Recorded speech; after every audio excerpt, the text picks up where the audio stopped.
তাওহীদ হলো একটা বীজের মতো, আপনাকে মাটিতে লাগাতে হবে। মাটিটার নাম হলো রিসালাত। ইমাম হুসাইন রাদিয়াল্লাহু তাআলা দেখলেন আমার আল্লাহর দেওয়া বীজ, এটাকে রোপণ করেছেন আমার নানা। যখন রিসালাতের বীজটি মাটিতে দেওয়া হলো, আস্তে করে একটা চারা গাছ বের হলো, যে চারা গাছটির দুটো পাতা, দুই দিকে, একটি হলো তাওহীদ, আরেকটি হলো রিসালাত। গাছটি যখন বড় হলো, গাছের উপর অনেক আপদ বিপদ আসতে লাগলো। সর্বশেষ বিপদ যখন আসলো, দুষ্ট দুরাচার পাপিষ্ট ইয়াজিদ এই গাছটাকে যখন সমূলে বিনাশ করে দিতে চাইলো, ইমাম হুসাইন রাদিয়াল্লাহু তাআলা আনহু ওই গাছটার চতুর্দিকে একটা বেড়া দিল। এই বেড়াগুলো ছিল মূলত চার খলিফার বেড়া, সিদ্দিক আকবরের বেড়া, ফারুক আজমের বেড়া, এটি ছিল উসমান জিন্নুরাইনের ঘেরা বেড়া। নবী যখন ইন্তেকাল করেন, মাত্র ১৬ লক্ষ সাহাবী, গোটা পৃথিবীতে ১৬ লক্ষ ফলোয়ার্স। এই ১৬ লক্ষ ফলোয়ার্স বাড়তে বাড়তে বাড়তে বাড়তে বাড়তে ৪০০ কোটি মুসলমান আজকে। এক দেশের বাইবেলের সাথে আরেক দেশের বাইবেলের কোনো মিল খুঁজে পাওয়া যায় না, কিন্তু দেখলাম মুসলমানের কোরআন বানান পদ্ধতিগুলো যত ভিন্ন হোক না কেন, আল্লাহর কোরআনের উচ্চারণ করতে গিয়ে সবাই এক উচ্চারণ করে। তিনি বলেন রাতের বেলায় আমি টেনশন করছি, এই কোরআন নিয়ে টেনশন করতে করতে ঘুমিয়ে গেলাম। ঘুমের মধ্যে আমি দেখলাম সুলতানে মদিনা নূর নবী আকা মাওলা রওজা থারা থেকে আমাকে স্বপ্নের মধ্যে বলে দিচ্ছে, রে শিব শক্তি, তুমি না কোরআনের চতুর্দিকে ঘুরেছো, তুমি না কোরআনটা একটা বিশাল মহাসাগর, একটা বিশাল সাগর, তুমি সাগরের চতুর্দিক দিয়ে আসো, তুমি এখনো সাগরের ভিতরে প্রবেশ করো নাই, এটা বিশাল এক সাগর, তুমি না কোরআনের পাশ দিয়ে হাঁটতেছো, কোরআনের ভিতরে প্রবেশ করো নাই, কোরআনের ভিতরে যে কি মহান নিয়ামত আছে এটা তুমি জানো না। তুমি যদি কোরআনের নিয়ামত পেতে চাও, আল্লাহ নবীর রওজা মোবারক থেকে স্বপ্নের মধ্যে হাত বাড়ায় দিলেন ডক্টর শিবশক্তি। স্বপ্নে আল্লাহ নবীর হাতে হাত রেখে কালেমা পড়ে মুসলমান হয়ে গেল। নিজের নামটা পরিবর্তন করলো, শিবশক্তি থেকে নাম রাখলো ডক্টর ইসলামুল হক। যেই লোকটি আমাকে স্বপ্নে দেখলো, ওই লোকটি সত্যি সত্যি আমি রাসূলুল্লাহকে স্বপ্নে দেখছি। ফাইন্না শাইতান লা ইয়াতামাসসালু বি, যারা আমাকে স্বপ্নে দেখছে প্রকৃত আমাকেই স্বপ্নে দেখলো, কারণ শয়তান আমার আকৃতি নিতে পারে না, খানে কাবার আকৃতি নিতে পারে না। নবীকে স্বপ্নে দেখার জন্য বাবা আহলে সুন্নাহ ওয়াল জামার আকীদা লাগবে। টেলিফোন, টেলিগ্রাফ, টেলিস্কোপ ও ডিজিটালের যুগ। এ যুগের মানুষ অত্যন্ত সচেতন, নানা মনের, নানা চিন্তার, নানা দৃষ্টিভঙ্গির মানুষ এই পৃথিবীতে বাস করছে। আজ আমরা যে পৃথিবীতে বসা, এই পৃথিবীর বয়স হলো ৪৫৫ কোটি বছর। সুবহানাল্লাহ বলেন। ৪৫৫ কোটি বছর ধরে পৃথিবী চলছে। ৪৫৫ কোটি বছর ধরে পৃথিবীর চলমান ৫১,০০,০০,৫০০ বর্গ কিলোমিটারের বিশাল এই পৃথিবী। এই পৃথিবীতে প্রায় ৮০৭ কোটি মানুষের বাস। ৮০৭ কোটি মানুষের মধ্যে ৪৫০ কোটি হচ্ছে মুসলমান। এই ৪৫০ কোটি মুসলমান এরা দুটো ভাগে বিভক্ত। একদিকে হচ্ছে ইজিদি মুসলমান, আরেকটি সাইডে হচ্ছে হুসাইনি মুসলমান। ডিসিশন ইয়োর, সিদ্ধান্ত আপনার, আপনি কোনটি দলে থাকবেন। আপনি যদি এজিদি মুসলমান হন, তখন আপনার বক্তব্যটি হবে শুধু ব্রেন আর এই জবান, জ্ঞান আর এই জবান, এই মিলে হবে আপনার বক্তব্য। তখন আপনি মিম্বারের খতিবের জবান থেকে শুনতে পারবেন এজিদ খলিফাতুল মুসলিমিন ছিল, নাউজুবিল্লাহ। এজিদ ৫০০ রাকাত নামাজ পড়তো।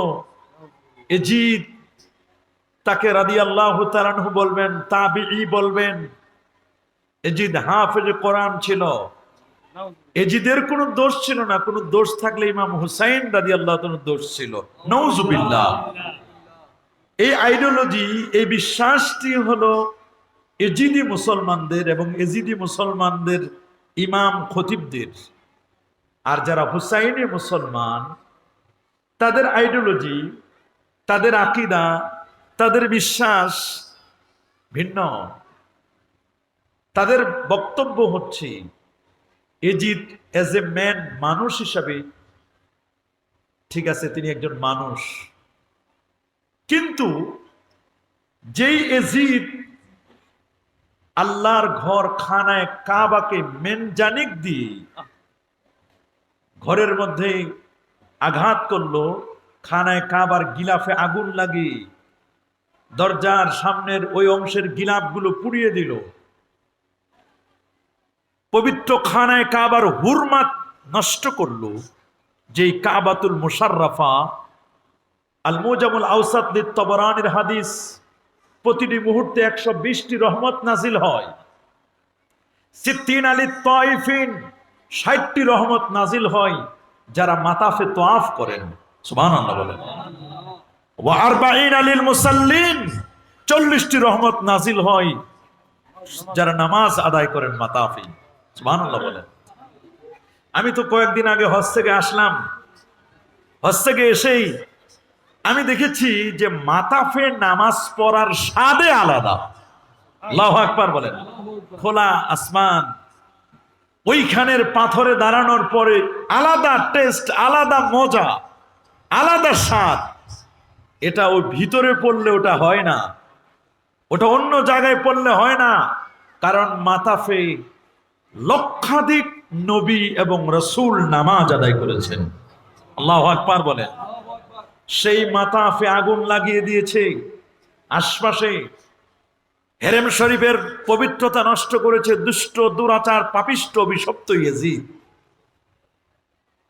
সে আল্লাহর ঘর যেমন বিয়াদবি করেছে আল্লাহর ঘরের সাথে, ঠিক সেম টু সেম আল্লাহর হাবিবের রওজা থারা, রওজা মুবারকে উটগুলোকে চালিয়ে দিয়ে, ঘোড়াগুলোকে চালিয়ে দিয়ে রক্তের বন্যা বয়ে দিছে।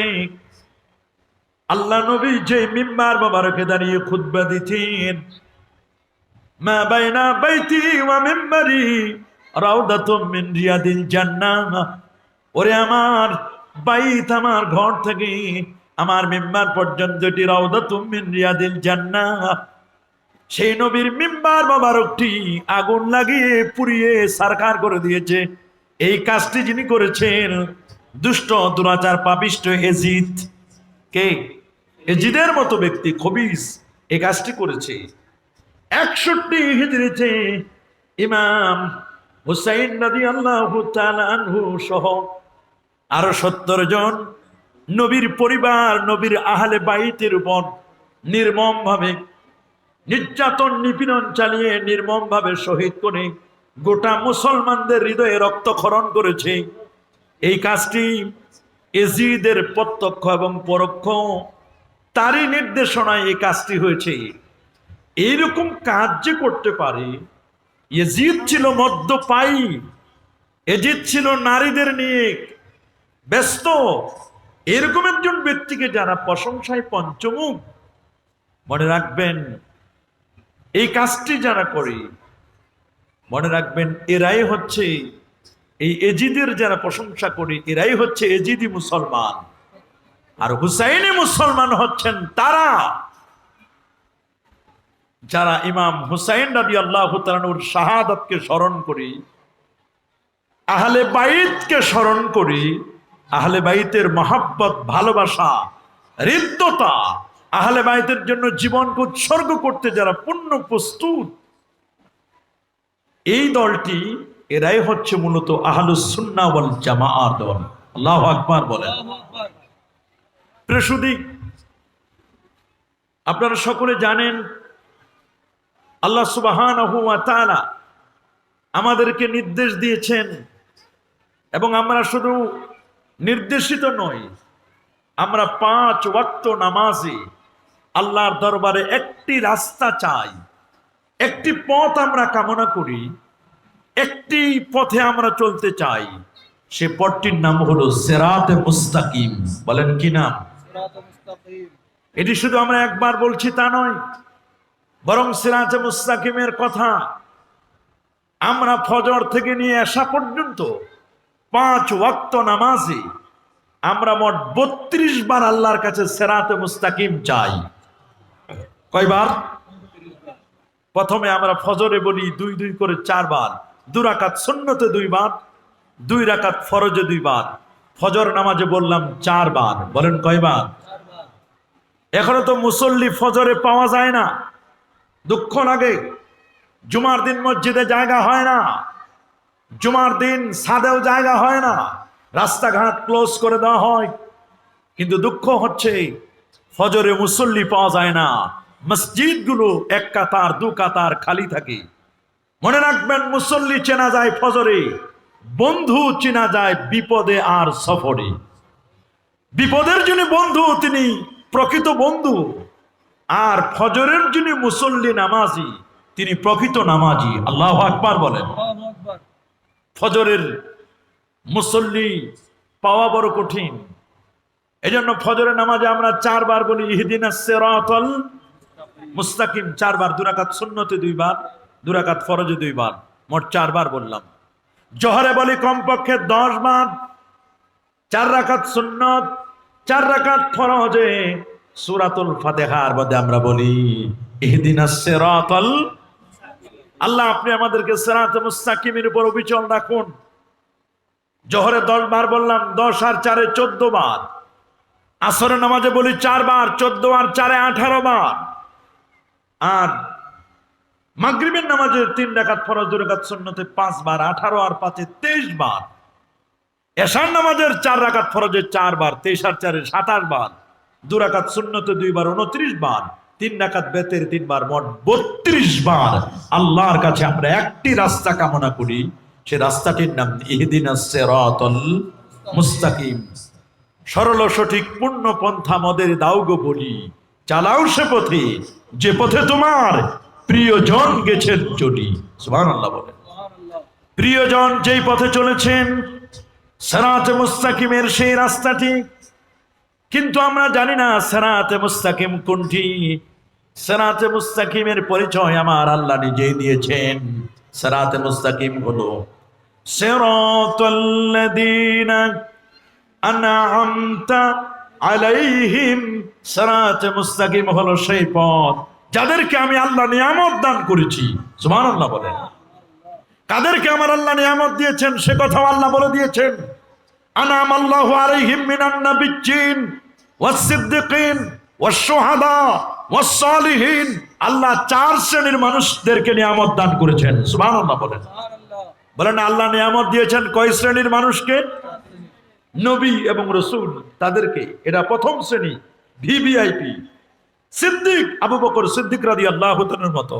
শুহাদা, এই পৃথিবীর সূচনা লগ্ন থেকে এই পর্যন্ত আল্লাহর দ্বীনের জন্য যারা শহীদ হয়েছেন।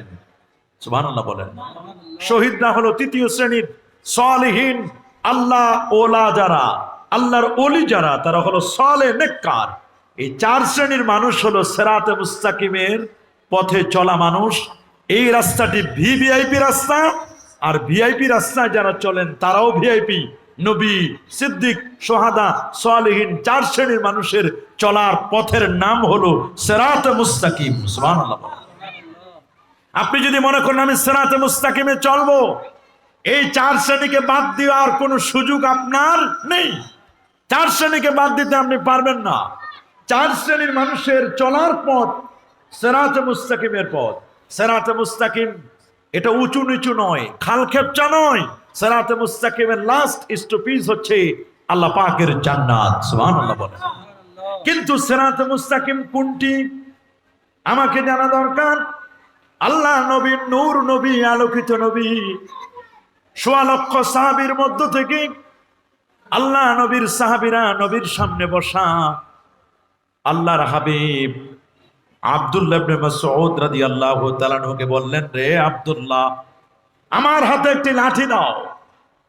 সাহাবী যখন আল্লাহ নবীর হাতে একটি লাঠি তুলে দিলেন, তখন নবীজি জিজ্ঞেস করলেন, আব্দুল্লাহ, তুমি কি আমার হাতে লাঠি তুলে দিয়েছো? জি হুজুর।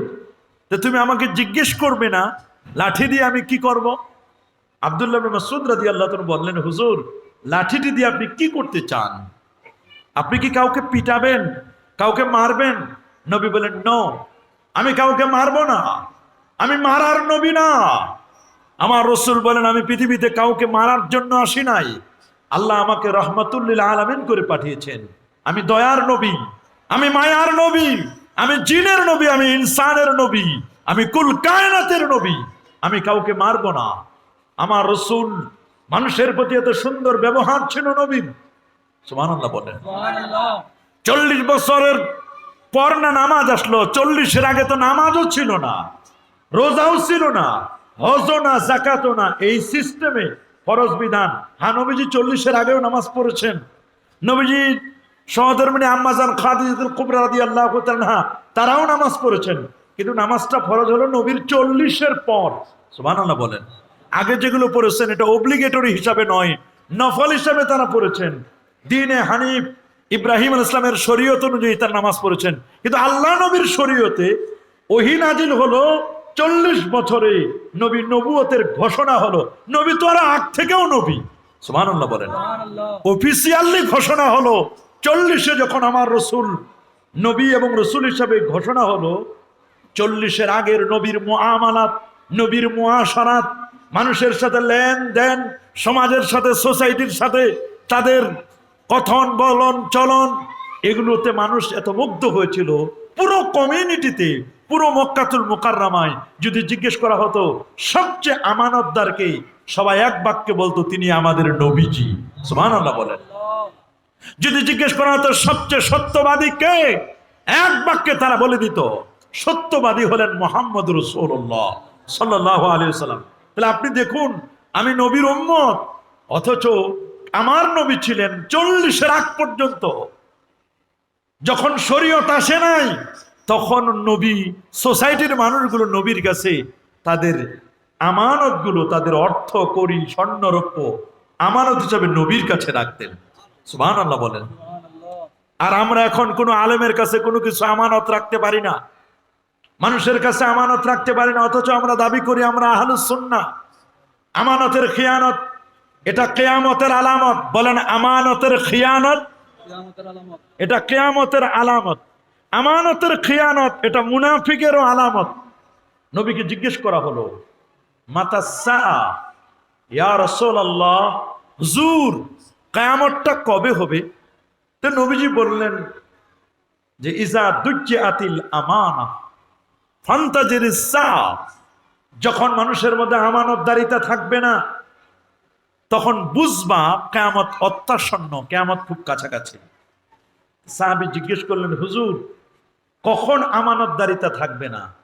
তখন নবীজি বললেন জিজা উসসাদাল আমরু ইলা গায়রি আহলি ফান্তাজিরিস সা, অযোগ্য ব্যক্তিরা যখন যোগ্যতার চেয়ারে বসে যাবে, যেটা আলেম না নিজেদেরকে দাবি করবে আলেম, শুধু আলেম না আল্লামাও দাবি করবে, মুফতি না দাবি করবে মুফতি, মুফাসসির না দাবি করবে মুফাসসির, মেম্বার হওয়ার যোগ্য না এই লোকটা হবে চেয়ারম্যান, চেয়ারম্যান হওয়ার যোগ্য না এই লোকটা হবে উপজেলার চেয়ারম্যান, উপজেলা চেয়ারম্যান হওয়ার যোগ্য না লোকটি হবে এমপি, এমপি হওয়ার যোগ্য না লোকটি হবে মন্ত্রী।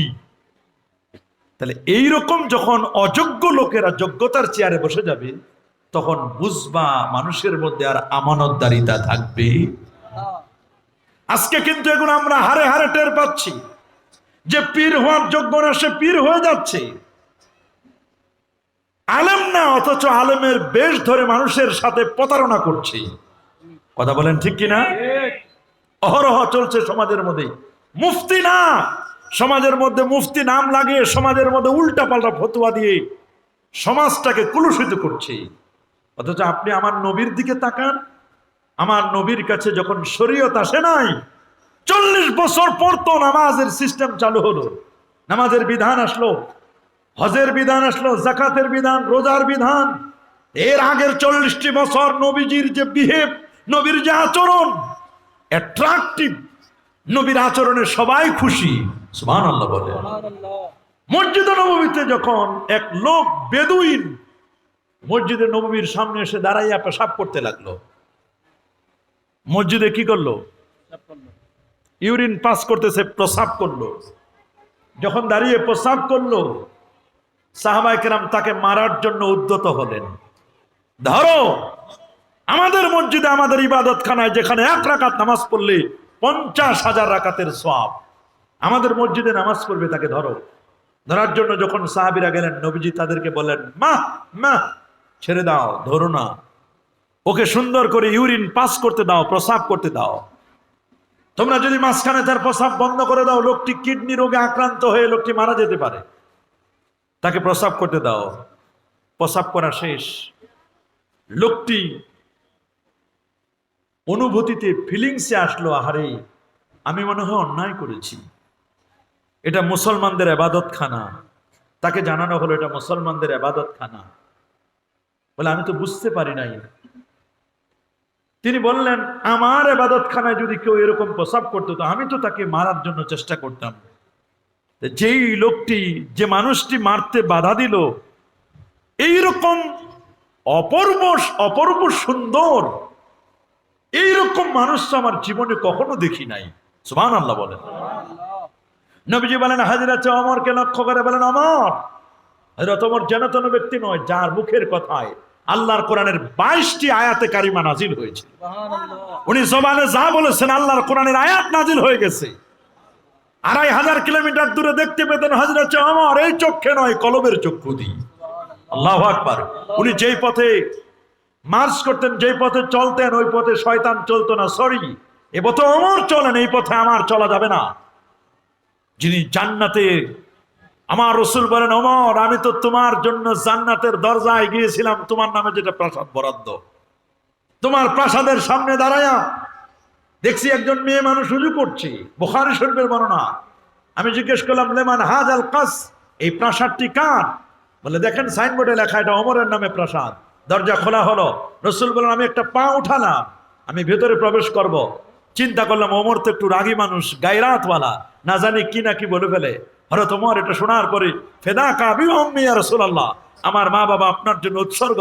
হুজুর আপনি যদি আমার জান্নাতে একটু কদমটা রেখে আসতেন, আমি কি আপনার সাথেও গায়রাত দেখাতাম হুজুর, আপনার সাথে রাগ করতাম। দেখেন আমার নবী কি বিহেভ ছিল তার। সুবহানাল্লাহ বলেন। ওমরকে বলেন ওমর যাও পানি নিয়ে আসো। হযরত ওমর রাদিয়াল্লাহু তাআলা পানি নিয়ে আসলেন। ওই বেদুইনের প্রস্রাবটা সুন্দর করে পরিষ্কার করে দিলেন। বেদুইন লোকটি নবীর এই সুন্দর ব্যবহার দেখে, যেই লোকটি কিছুক্ষণ আগে মুসলমানদের ইবাদতখানায় প্রস্রাব করে দিল, ইউরিন পাস করলো, সেই লোকটি নবীর হাতে হাত রেখে কালেমা পড়ে ইসলামের দৌলত নিয়ে বিদায় হলো। আল্লাহু আকবার। সুন্দর ব্যবহার। আমার নবীর ব্যবহার ছিল এক্সিলেন্ট, অপূর্ব সুন্দর। নবীর ব্যবহারে মানুষ মন্ত্রমুগ্ধের মতো নবীর চেহারার দিকে একবার তাকাইনি, আর অন্যদিকে ফিরার কোনো সুযোগ ছিল না। সেই নবীকে বলা হলো ইয়া রাসূলুল্লাহ আপনি কি কাউকে মারবেন? নবী বলেন না, কাউকে মারবো না। কি করবেন? বলে আমি তোমাদেরকে আজকে আকীদা দেখাই দিব, প্র্যাকটিক্যাল নট থিওরিক্যাল, প্র্যাকটিক্যাল। আমি তোমাদেরকে সিরাতে মুস্তাকিমটা দেখাই দেব।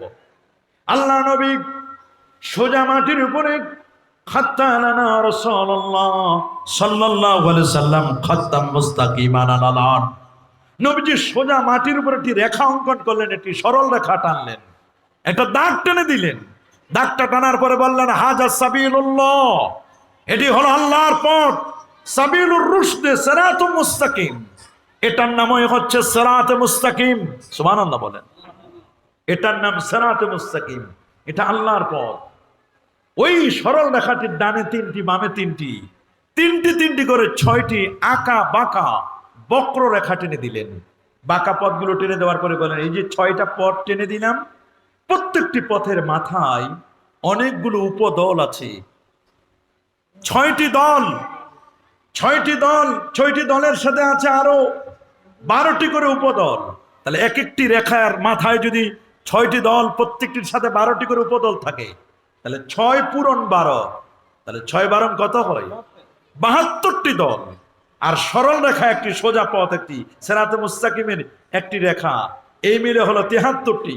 আল্লাহ নবী বলে দিলেন শোনো, খুব ভালো করে শোনো, জামে তিরমিজির হাদিস 2641 নম্বর হাদিস। রাসূল বলেন শোনো, বনু ইসরাইল ইহুদিরা 71টি দলে বিভক্ত হয়েছিল, আর আমার উম্মত শুনে নাও তোমরা, ইহুদিরা 71 দল, খ্রিস্টানরা 72 দল। বলেন ইহুদিরা কতটি দলে? 71। বলেন না কতটি? ইহুদি যারা, ইহুদি হচ্ছে, খুব খেয়াল করে শুনবেন, মুসা নবীর উম্মতকে বলা হয় ইহুদি, খ্রিস্টান বলা হয় ঈসা আলাইহিস সালামের উম্মতকে।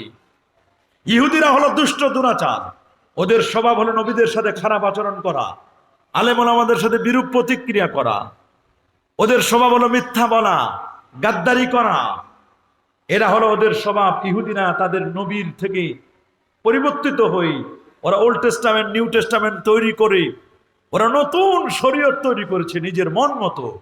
কোন ইহুদি যদি মিথ্যা না বলে এটা অরিজিনাল ইহুদি নয়, ভেজাল ইহুদি। বলেন কি ইহুদি? ভেজাল ইহুদি। ওটা ভেজাল ইহুদি। কোন ইহুদি যদি গাদ্দারি না করে তাহলে ওটা অরিজিনাল ইহুদি না, ওটা ভেজাল ইহুদি। ভেজাল ইহুদি।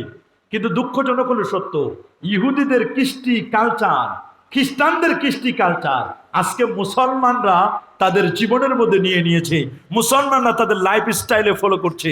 এই জন্য আল্লামা ইকবাল অত্যন্ত দুঃখের সাথে কথা বলতে গিয়ে বলেছেন, ওজামে তুম হো নাসারা, তোমরা যে মুসলমান দাবি করো আমি তো দেখি তোমরা নাসারা, খ্রিস্টান। ওজামে তুম হো নাসারা তো তামাদ্দুন মে হুনুত, তোমাদের কৃষ্টি কালচার এগুলি ইহুদি খ্রিস্টানদের মতো। খুব তো কইছ দুনিয়া হতে বিদায় নিচ্ছে মুসলমান। প্রশ্ন আমার মুসলিম শ্রেতা, সে কি আজ বিদ্যমান? চলন তোমার খ্রিস্টানিয়ার হিন্দুয়ানি তমদ্দন, ইহুদিও আজ শরম পাইবে দেখিলে তোমার সব গুণ। খাবারের মধ্যে ভেজাল মিশানো, খাবারের মধ্যে 2 নাম্বারি করা, মিথ্যা বলা, মানুষকে ঠকানো, মানুষের সাথে চগলখড়ি করা, গীবত করা, হিংসা করা, এগুলো ইহুদিদের স্বভাব। আপনারা বলুন এই স্বভাবগুলো আমরা মুসলমানদের মধ্যে আছে না নাই? হিংসা আমাদের মধ্যে নাই? গীবত, চগলখড়ি নাই? জেনা ব্যভিচার, মিথ্যা, আরেকজনকে অপবাদ দেওয়া, এগুলো আমাদের মধ্যে আছে।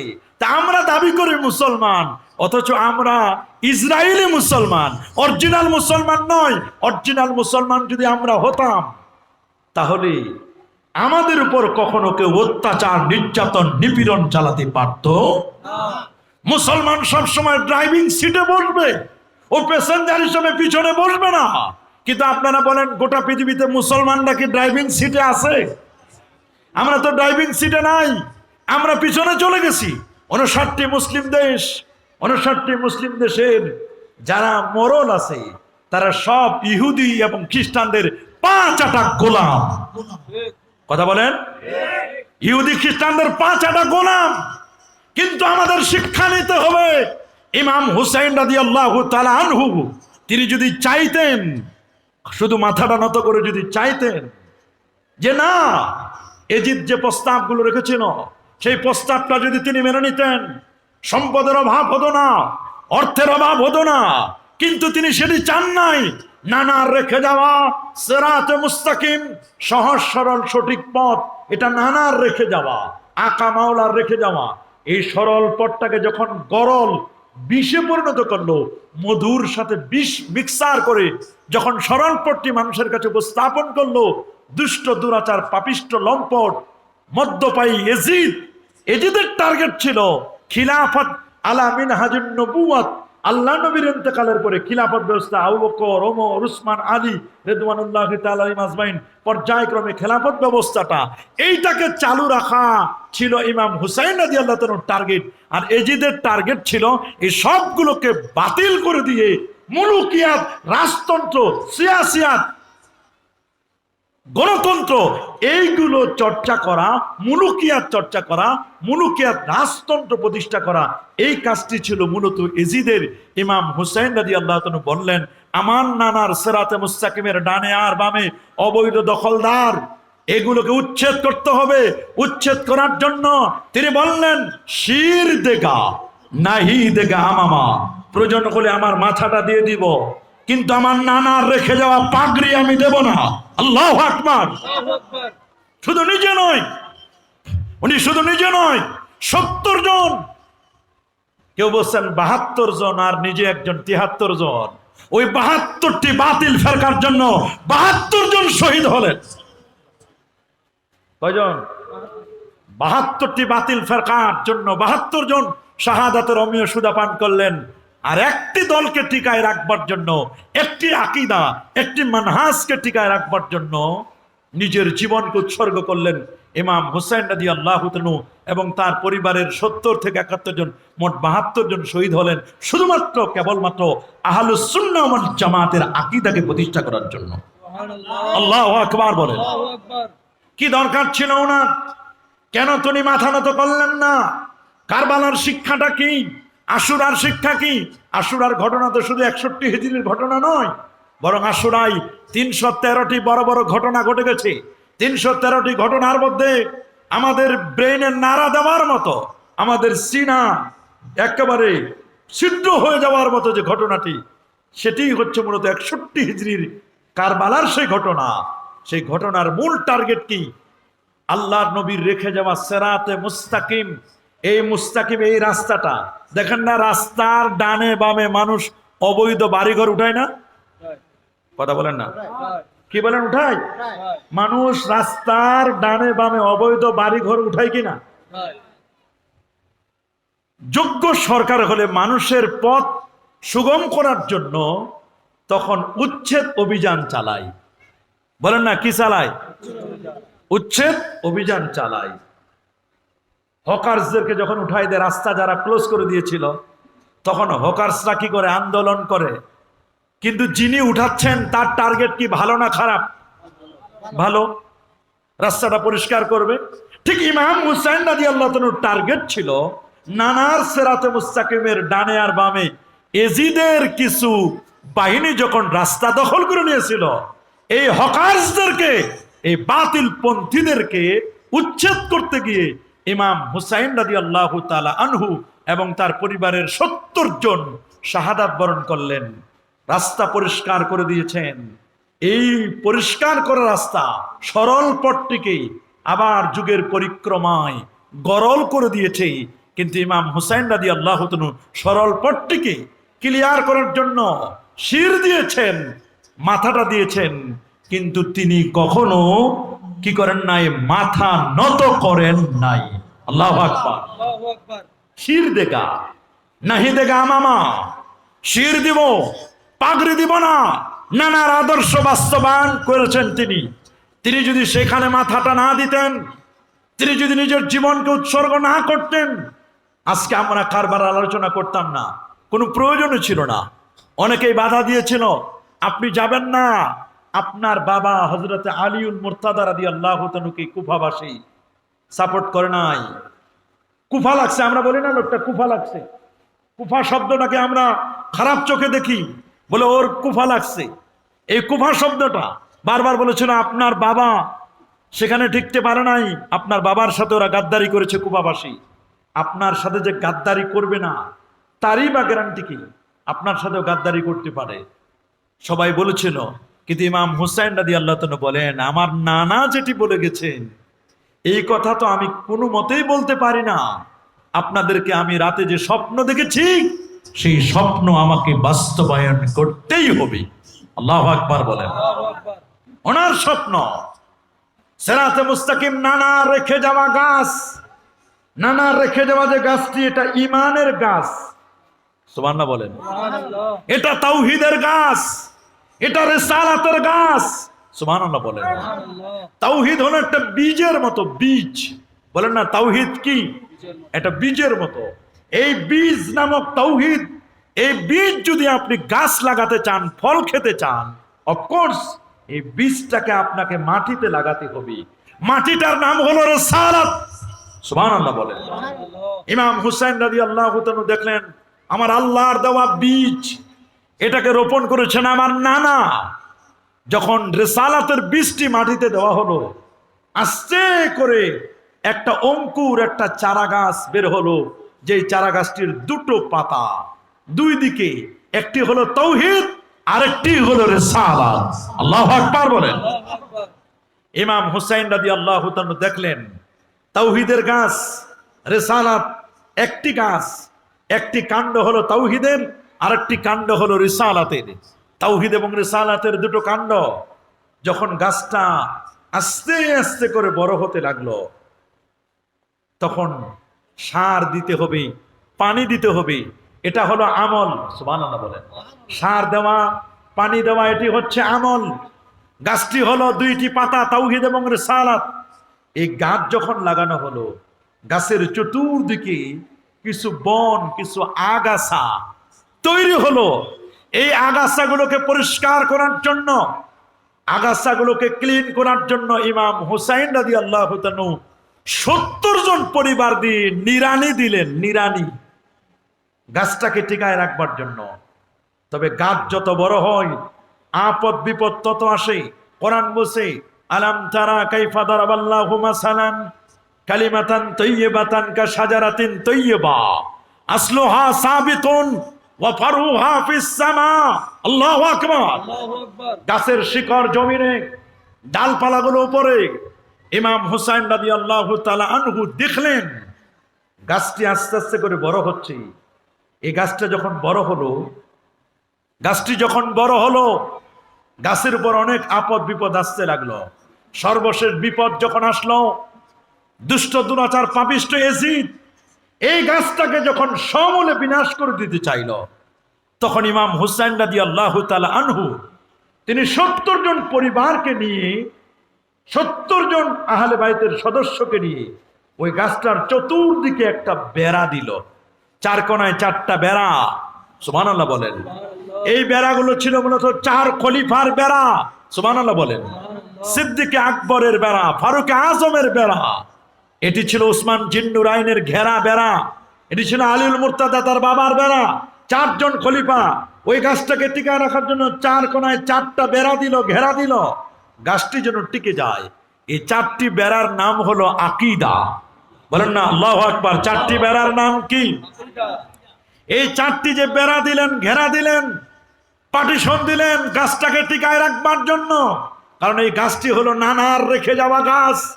এই গাছটিকে যেন বড় হয়, এই গাছ থেকে যেন ফল পাওয়া যায়। যে কারণে আজকে আমরা ফল পেয়েছি, নানা রেখে যাওয়া সেই গাছ। আজকে আল্লাহর মেহেরবানি গোটা পৃথিবীতে আমার রসুলের অনুসারী ফলোয়ার্সের সংখ্যা প্রায় 450 কোটি। সুবহানাল্লাহ বলে। নবী যখন ইন্তেকাল করেন মাত্র 1.25 লক্ষ সাহাবী, গোটা পৃথিবীতে 1.25 লক্ষ ফলোয়ার্স। এই 1.25 লক্ষ ফলোয়ার্স বাড়তে বাড়তে বাড়তে বাড়তে বাড়তে 450 কোটি মুসলমান আজকে। আল্লাহু আকবার বলেন। ইউরোপ কান্ট্রি, আপনি শুনলে অবাক হবেন, ইউরোপে যেভাবে মুসলমান হচ্ছে, সেই দিন আর বেশি দূরে নয়, সেই দিন আর বেশি দূরে নয়। অনতি বিলম্বে ওরা বলছে 2050 সালে গোটা পৃথিবীতে মুসলমান হবে সংখ্যাগরিষ্ঠের দিকে 1 নম্বর। আল্লাহু আকবার। America, Japan, German, Italy, Rome, পারস্যে এমন কোন জুমার দিন বাকি নেই জুমার নামাজের পরে 10 জন, 20 জন, 30 জন, 40 জন, 50 জন ভ্যাটিকান, ক্যাথলিক, খ্রিস্টান বাইবেল ছেড়ে দিচ্ছে। ওল্ড টেস্টামেন্ট, রামায়ণ, গীতা, জেন্দাবেস্তা, জুহা সব ছেড়ে দিয়ে আল্লাহর কোরআনকে বুকে জড়িয়ে ধরে, আমার নবীর সুন্নাহকে বুকে জড়িয়ে ধরে কালেমা পড়ে মুসলমান হচ্ছে। আল্লাহু আকবার। এটা 4টি খানি কথা নয়, সেই নানার রেখে যাওয়া আদর্শ। কেউ যেন এই গাছটিকে কেটে ফেলতে না পারে। 4 খলিফার 4টি বেড়া দিয়ে গাছটাকে টিকায় নিলেন। গাছটা আস্তে আস্তে করে বড় হলো। গাছটি বড় হতে হতে হতে হতে এই গাছের ছায়া এমন ভাবে বিস্তার করলো, গোটা পৃথিবীতে এই গাছের ছায়া লেগেছে। আল্লাহু আকবার বলে। সেই গাছের ছায়া অনেকে নিতে চায় না। যারা এই গাছের ছায়া লাভ করতে চায় না, তারাই হচ্ছে এজিদি মুসলমান। কথা বলেন। আমরা যারা এই গাছের ছায়া নিতে চাই, আমাদের পরিচয়, আমরা হচ্ছি হুসাইনি মুসলমান। আমাদের আকীদা, আমাদের বিশ্বাস, আহলে বাইতের প্রতি আমাদের ভালোবাসা, এটা শুধু লোক দেখানো নয়। কারণ আমরা এই জন্য আহলে বাইতকে ভালোবাসি। আহলে বাইতের ভালোবাসা এটা নাজাতের একমাত্র অন্যতম কারণ। সুবহানাল্লাহ। আহলে বাইত কারা? আহলে বাইত 3 রকমের, খুব খেয়াল করে শুনবেন। একটা হচ্ছে আহলে বাইত লিল ওয়ালাদ, জন্মগত দিক থেকে বেলাদাতা, হযরতে আব্দুল মুত্তালিবের বংশধর যারা আছেন বনু হাশিম, এদেরকে বলা হয় আহলুল বাইত, একটি দল। আহলে বাইত লিসুকনা, নবীর ঘরে যেই সমস্ত স্ত্রীগণ বসবাস করতেন, 11 জন স্ত্রী, এরা হলো আজওয়াজে মুতাহহারা উম্মাহাতুল মুমিনিন, এরাও আহলে বাইত। আর একদল আহলে বাইত হলো নবীর সন্তান, 8 জন ছেলে মেয়ে, 4 4 8 জন, কেউ বলছেন 7 জনের কথা। এই 8 জন সন্তান এরা হলো আহলে বাইত লিল বেলাদা, জন্মের দিক থেকে। সুবহানাল্লাহ বলেন। আর আমার নবী স্পেসিফিকলি বলে দিলেন, আল্লাহ নবী একটি চাদর নিয়ে যখন অপেক্ষা করছিলেন, হযরতে হাসান এবং হুসাইন রাদিয়াল্লাহু তাআলা আনহুমা আসলেন, কম্বলের ভিতরে তাদের দুজনকে ঢুকিয়ে নিলেন। সুম্মা জা আলীউল মুরতাদা, আলী রাদিয়াল্লাহু তাআলা আসলেন, তাকে কম্বলের ভিতরে ঢুকায় নিলেন। সুম্মা জাআত ফাতেমাতু, এরপর যখন ফাতেমা রাদিয়াল্লাহু তাআলা আনহা আসলেন, তাকেও কম্বলের ভিতরে, চাদরের ভিতরে ঢুকাই নিলেন। আর আল্লাহর দরবারে দুটো হাত তুলে বললেন, আল্লাহুম্মা হাউলাই, আল্লাহ এরাই হচ্ছে আমার আহলু বাইতি, এরা আমার আহলে বাইত। এদেরকে যারা ভালোবাসবে আল্লাহ তুমি তাদেরকে ভালোবাসো, এদেরকে যারা ঘৃণা করবে আল্লাহ তুমি তাদেরকে ঘৃণা করো, এদের সাথে যারা বাগাওয়াতি করবে, দুশমনি করবে আল্লাহ তুমি এদেরকে তুমিও এদের সাথে দুশমনি করো। নাউজুবিল্লাহ। দেখেন আহলে বাইতের সাথে আজকে একদল মানুষ দুশমনি করে কি করে না, অথচ আহলে বাইতকে ভালোবাসা এটা ইমানের ডিমান্ড, ইমানের চাহিদা। আহলে বাইতকে ঘৃণা করতে পারেন কেবলমাত্র তারা যারা এজিদি এবং যারা মুনাফিক। কথা বলেন, যারা এজিদি এবং যারা কি মুনাফিক। কোন আল্লাহর ওলি, হুসাইনি মুসলমান, এরা কখনো আহলে বাইতকে ঘৃণা করতে পারে না। কারণ আপনি আহলে বাইত এত স্ট্যান্ডার্ড, এত মাপকাঠি আমাদের জন্য। আপনি যে নামাজ পড়বেন, নামাজে যে দরুদ শরীফটি পড়বেন, আপনি সেই দরুদ পড়তে গিয়ে আপনি যদি আহলে বাইতের উপর দরুদ না পড়েন, ইমাম শাফি বলেন আপনার নামাজই হবে না। কি বলেন, নামাজ হবে? তাহলে আহলে বাইতকে ভালোবাসার কথা আমার আল্লাহ কোরআনে বলছেন, কুল লা আসআলুকুম আলাইহি আজরান ইল্লাল মাওয়াদ্দাতা ফিল কুরবা। হে রাসূল, আপনি মানুষদেরকে জানাই দিন আমি রাসূলুল্লাহ। আপনি বলে দিন আমি রাসূল দ্বীনের জন্য যে কষ্ট করেছি। তাইফের ময়দানে নবীজি পাথর আঘাত সহ্য করেছেন, উহুদের ময়দানে দান মোবারক শহীদ করেছেন। কাফের বেদিন বেঈমানরা নবীকে পাগল বলতো, নবীকে জাদুকর বলে গালি দিয়েছে, আল্লাহ নবীর উপর অত্যাচার করেছে, নির্যাতন করেছে, নিপীড়ন করেছে। আমার নবীকে 3 বছরের শিয়াবে আবি তালেবে জেলখানার মধ্যে আটকে রেখেছে। আল্লাহ নবী যে অবর্ণনীয় কষ্ট করলেন, রাসূল বলেন আমি যে কষ্ট করেছি এটার কোনো বিনিময় আমি তোমাদের কাছে চাই না। আমি শুধু চাই তোমরা আমার আহলে বাইতকে ভালোবাসবে, তোমরা আমার কারাবাত, আমার আত্মীয় স্বজন, আমার হাসান, আমার হুসাইন, সাইয়্যিদা শাবাবে আহলিল জান্নাহ, জান্নাতের যুবকদের সর্দার হাসান এবং হুসাইন, রাইহানাতা ফিদ দুনিয়া, দুনিয়াতে এরা হলো আমার খুশবু। আল্লাহু আকবার, আল্লাহু আকবার। দুনিয়াতে এরা হলো গোলাপ ফুলের মতো, এরা হলো আমার খুশবু। এই খুশবু হাসান এবং হুসাইন, আমার ফাতেমা, আমার আলী, এদেরকে তোমরা ভালোবাসবে। আমার কারাবাত যারা, আত্মীয় স্বজন যারা, তাদেরকে ভালোবাসবে। কেন ভালোবাসবো না, কেন বাসবো না? এদের মর্যাদার কথা আমার রাসূল বিদায় হজ্জের ভাষণে বলে দিয়েছেন। সুবহানাল্লাহ। আল্লাহ নবী ১৬ লক্ষ সাহাবীর সামনে বিদায় হজ্জের ভাষণ দিতে গিয়ে বলেছিলেন, আইয়ুহান নাস, হে মানব জাতি, তারাকতু ফীকুম আমরাইন, আমি তোমাদের মাঝে দুটো জিনিস শিখে যাচ্ছি। লান তাদিল্লু মা ইন তামাসসাকতুম বিহিমা, এই দুটো জিনিসকে যতদিন পর্যন্ত তোমরা আঁকড়ে ধরবে ততদিন পর্যন্ত তোমরা গোমরাহ হবে না, পথভ্রষ্ট হবে না, সত্য পথ থেকে বিচ্যুত হবে না। যার একটা হলো আল্লাহর কোরআন, আরেকটা হলো ইত্রাতি আমার আহলে বাইত।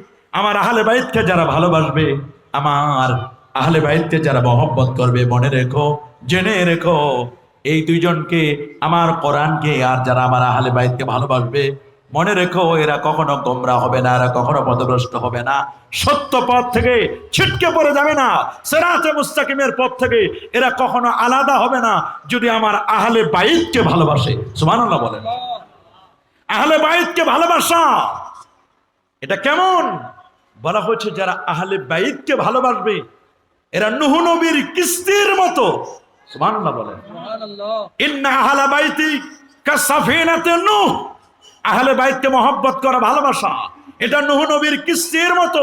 মান রাকিবা নাজা, নূহ নবীর কিস্তিতে যারা আরোহণ করেছিল তারা নাজাত পেয়েছিল, মুক্তি পেয়েছিল। আর নূহ নবীর কিস্তি থেকে যারা উপেক্ষা করেছিল, হালাকা, ধ্বংস হয়েছে। আমরাও যদি আহলে বাইতকে মহব্বত না করি, তাদেরকে ভালো না বাসি, মনে রাখবেন আমাদের ধ্বংস অনিবার্য। আজকে এই ঝঞ্ঝা বিক্ষুব্ধ পৃথিবীতে মুসলমান নির্যাতিত, নিপীড়িত, নিষ্পেষিত। মুসলমান মাথা জাগাতে পারছে না। ইসরায়েলের আঘাত, শুধু ইসরায়েলের আঘাত নয়, ফিলিস্তিনে আমার মুসলমান ভাইরা নির্যাতিত, নিপীড়িত।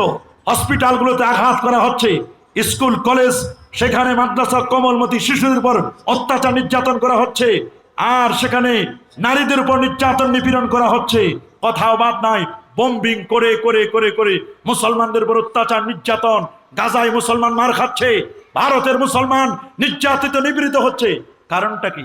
কারণ হচ্ছে একটাই, আমরা কোরআন মাজিদ ছেড়ে দিয়েছি, নবীর আদর্শ ছেড়ে দিয়েছি, আহলে বাইতের মহব্বত ছেড়ে দিয়েছি। এদের ভালোবাসা ছেড়ে দেওয়ার কারণে, আউলিয়া কেরামের দর্শন ছেড়ে দেওয়ার কারণে তাদের উসমা, তাদের আদর্শ, তাদের ন্যায় নীতি, ন্যায় পরায়ণতা, তাদের বিশ্বাস, তাদের কনফিডেন্স, তাদের আখলাক, তাদের চরিত্র, তাদের সেই মুআমালাত, মুআশারাত আমরা ছেড়ে দিয়েছি। নিজের মন মতো করে ইহুদি খ্রিস্টানদের তরিকায় আমরা জীবন গড়ছি।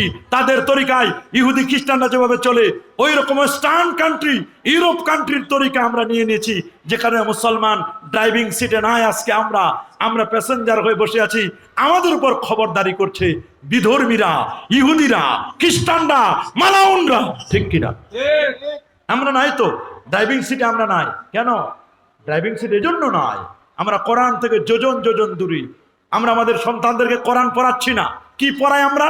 আগডুম বাগডুম, ঘোড়ার ডিম সাজে, ঢাক ঢোল সারাদিন বাজে। হাট্টিমা টিম টিম, তাদের খানা দুটো সিং, তারা মাঠে পারে ডিম। মিথ্যা কথা।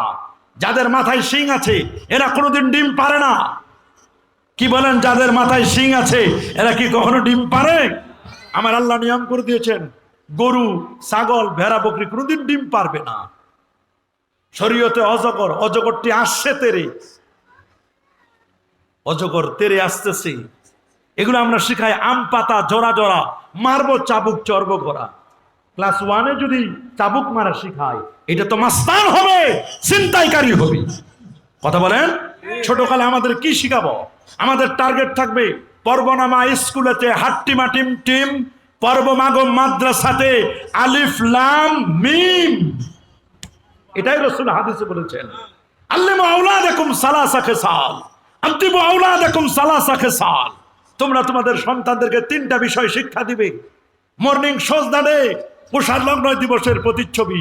সকালবেলা সূর্য উঠলে বোঝা যায় দিনটা কেমন চলবে। কোমলমতি শিশুটিকে আপনি কি শিক্ষা দিবেন? আমার রাসূল বলেন, তুমি তোমার সন্তানদেরকে শিক্ষা দাও কোরআনের ভালোবাসা। কিসের ভালোবাসা? হুব্বিল কোরআন, কোরআনের ভালোবাসা। ওদেরকে শিক্ষা দাও হুব্বিন নবী সাল্লাল্লাহু আলাইহি ওয়াসাল্লাম, নবীর ভালোবাসা।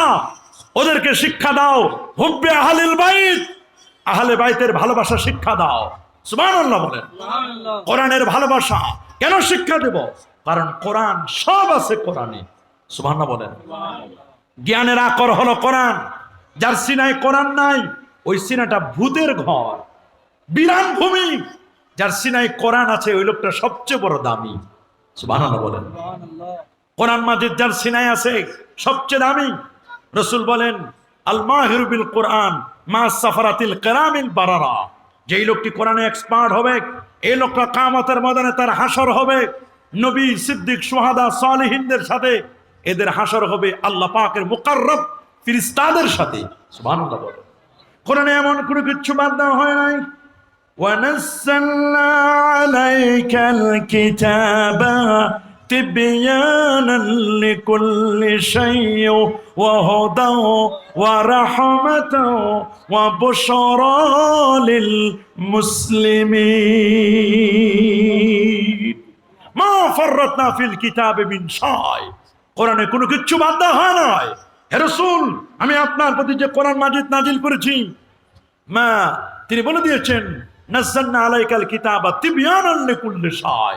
প্রত্যেকটি বিষয়ের ডিটেইলস আলোচনা আমি আল্লাহ করে দিয়েছি। সুবহানাল্লাহ বলেন। কোরআনে সবকিছুর আলোচনা নাই? বলুন না, আল্লাহর কোরআনে সবকিছুর আলোচনা নাই? কোরআনে তো আলোচনা করে দেওয়া হয়েছে তিবয়ানান লিকুল্লি শাই। এটি হুদা, এটি গাইডলাইন। সুবহানাল্লাহ বলেন। কোরআন মানুষকে হেদায়েত দিবে। শুধু হেদায়েত কেমনে দিবে? ভারতের 70 লক্ষ হিন্দুদের দেবতা ডক্টর শিব শক্তি, কি নাম? ডক্টর শিব শক্তি 70 লক্ষ হিন্দুদের দেবতা ছিল। দ্য ফ্যাক্টরিটিভ ডকুমেন্ট অফ ইসলাম, এই বইয়ের মধ্যে এসেছে ডক্টর শিব শক্তি, সে পরবর্তীতে তার নাম হলো ইসলামুল হক। সুবহানাল্লাহ বলেন। উনি বলছেন, আমি আমেরিকা গেলাম, আমেরিকা যাওয়ার পরে দেখলাম আমাকে একটি বাইবেল দেওয়া হলো। আমি বাইবেলটি পড়ে দেখলাম। আমি গেলাম লন্ডনে, দেখলাম আমেরিকার বাইবেল আমার হাতে। লন্ডনের বাইবেল আমি খুললাম, লন্ডনের বাইবেলের সাথে আমেরিকার বাইবেলের কোনো মিল নাই, কোনো মিল নাই। তিনি বলেন আমি গেলাম রোম, ইটালি, সেখানে দেখলাম আরেকটি বাইবেল দেওয়া হলো। লন্ডনের বাইবেলের সাথে ইটালির রোমের বাইবেলের কোনো মিল নাই। তিনি বলেন আমি আরেকটি দেশে গেলাম, সেখানেও দেখি একটা বাইবেলের সাথে আরেকটা বাইবেলের কোনো মিল নাই। পরিবর্তন আর পরিবর্তন। তিনি চিন্তা করলেন তাহলে কি মুসলমানের কোরআনেও সেম টু সেম?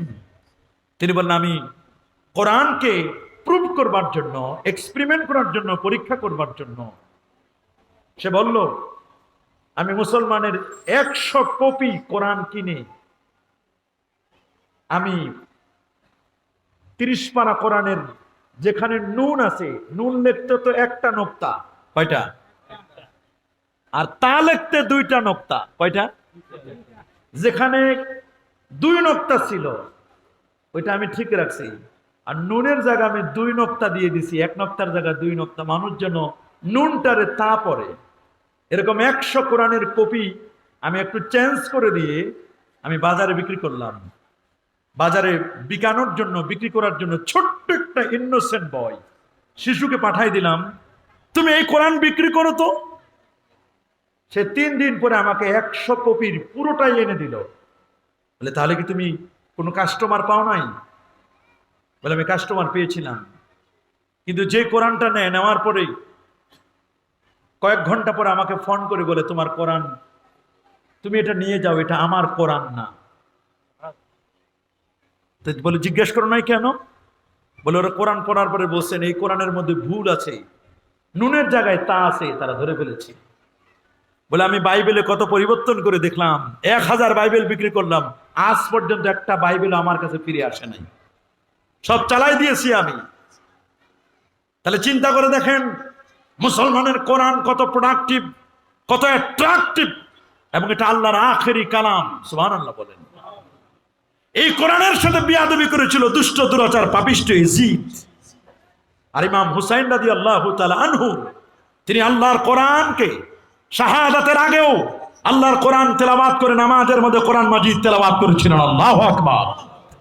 নবীর পরিবার তাবুর মধ্যে তারা কোরআন মাজিদ তেলাওয়াত করতেন, কোরআন মাজিদ তেলাওয়াত করতেন তারা। আজকে মুসলমান কোরআনের তেলাওয়াত ভুলে গেছে, কোরআনের অনুশাসনগুলো আমরা ভুলে গেছি।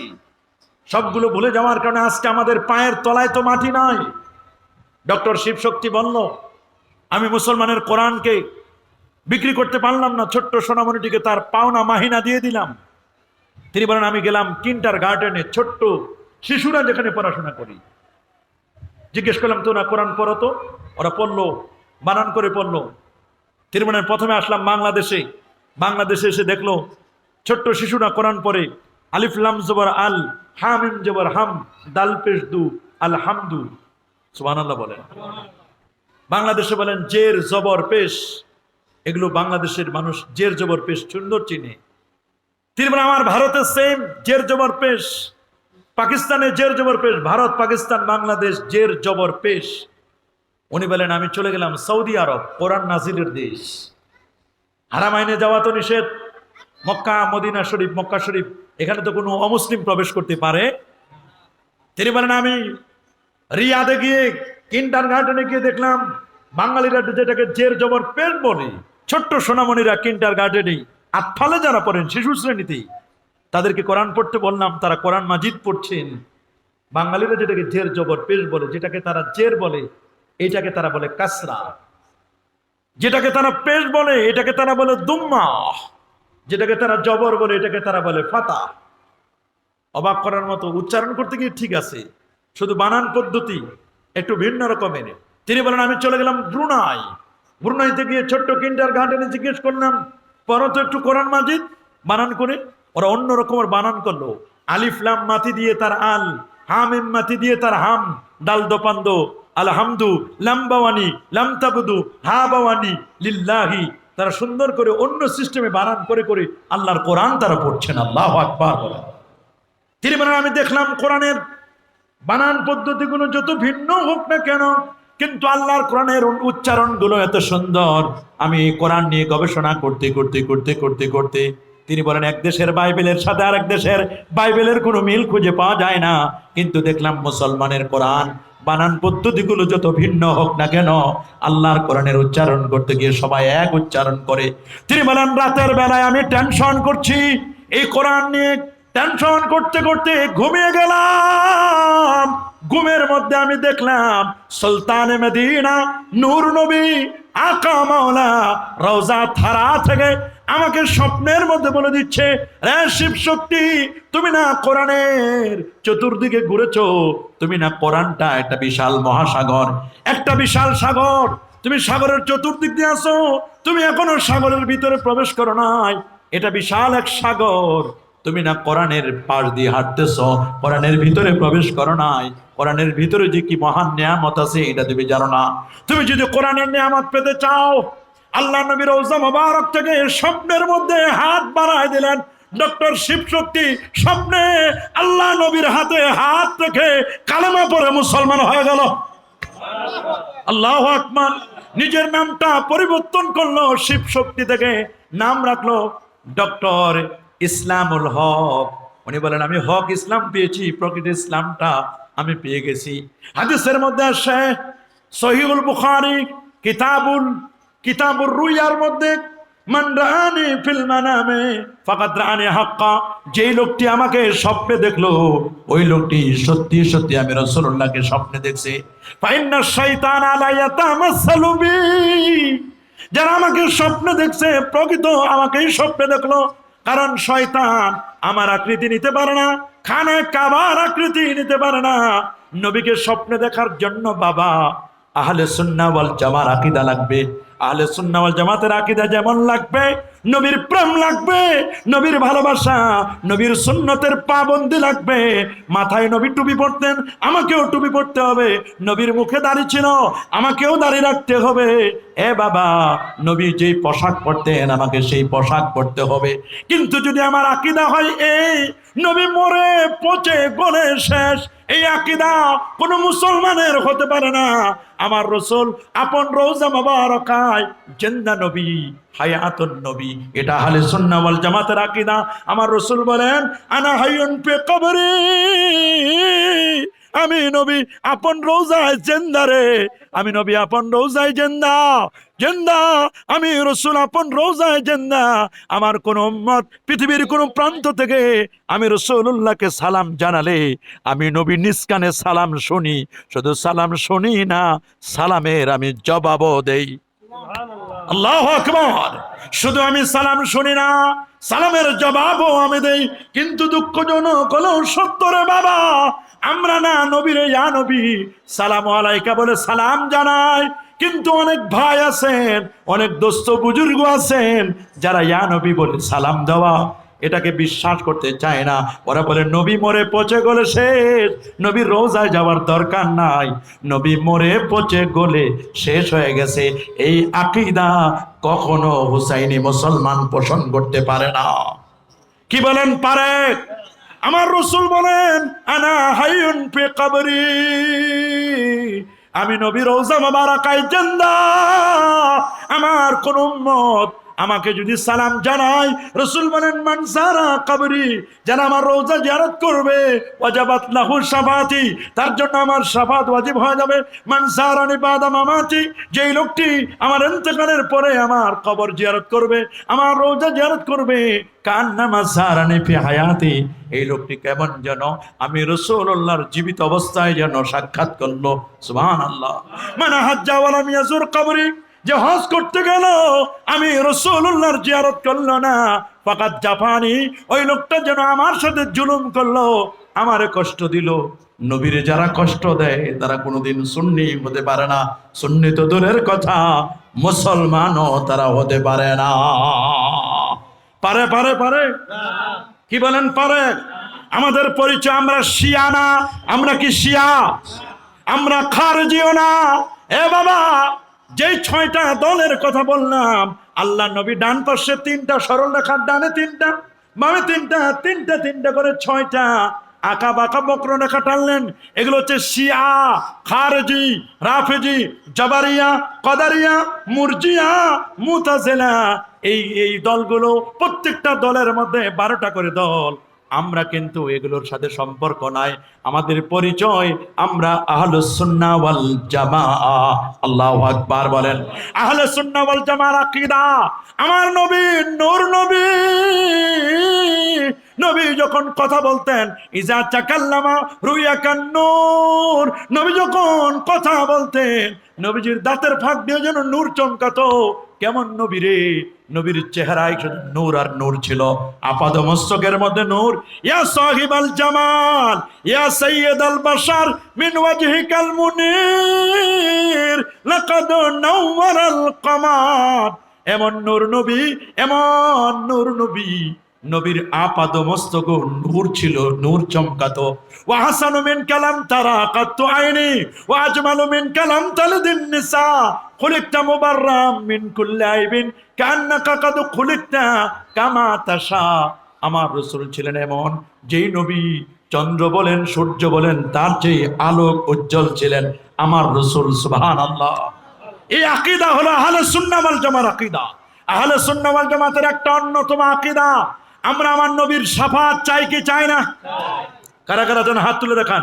এই নবীর শাফাত চাই, সবাই আমরা নবীর শাফাত চাই। নারায়ে তাকবীর, নারায়ে রিসালাত, নারায়ে গাউসিয়া, নারায়ে তাকবীর। কোরআন সুন্নাহর আলো, আমরা শাফাত, নবীর শাফাত চাই কি চাই না? একদল বলেন নবী মরে পচে গলে শেষ, নবীর হাসরের ময়দানে ফেলফেল করে তাকাই থাকবেন, নবীর কোনো ক্ষমতা থাকবে না। নাউযুবিল্লাহ। আমার নবীর ক্ষমতা থাকবে না কে বলেছে তোমাকে? কিয়ামতের ময়দানে সমস্ত নবীগণ যখন নাফসি নাফসি করবেন, বুখারী হাদিস, সব মিলে তখন আমার নবীর দরবারে যাবেন, নবীর কাছে যাবেন, নবী মাকামে মাহমুদে সাজদায় পড়ে কাঁদবেন, নবীজি কেন আসছো, কেন আসছো তোমরা? বলে হুজুর আপনি একটু আল্লাহর কাছে বলেন।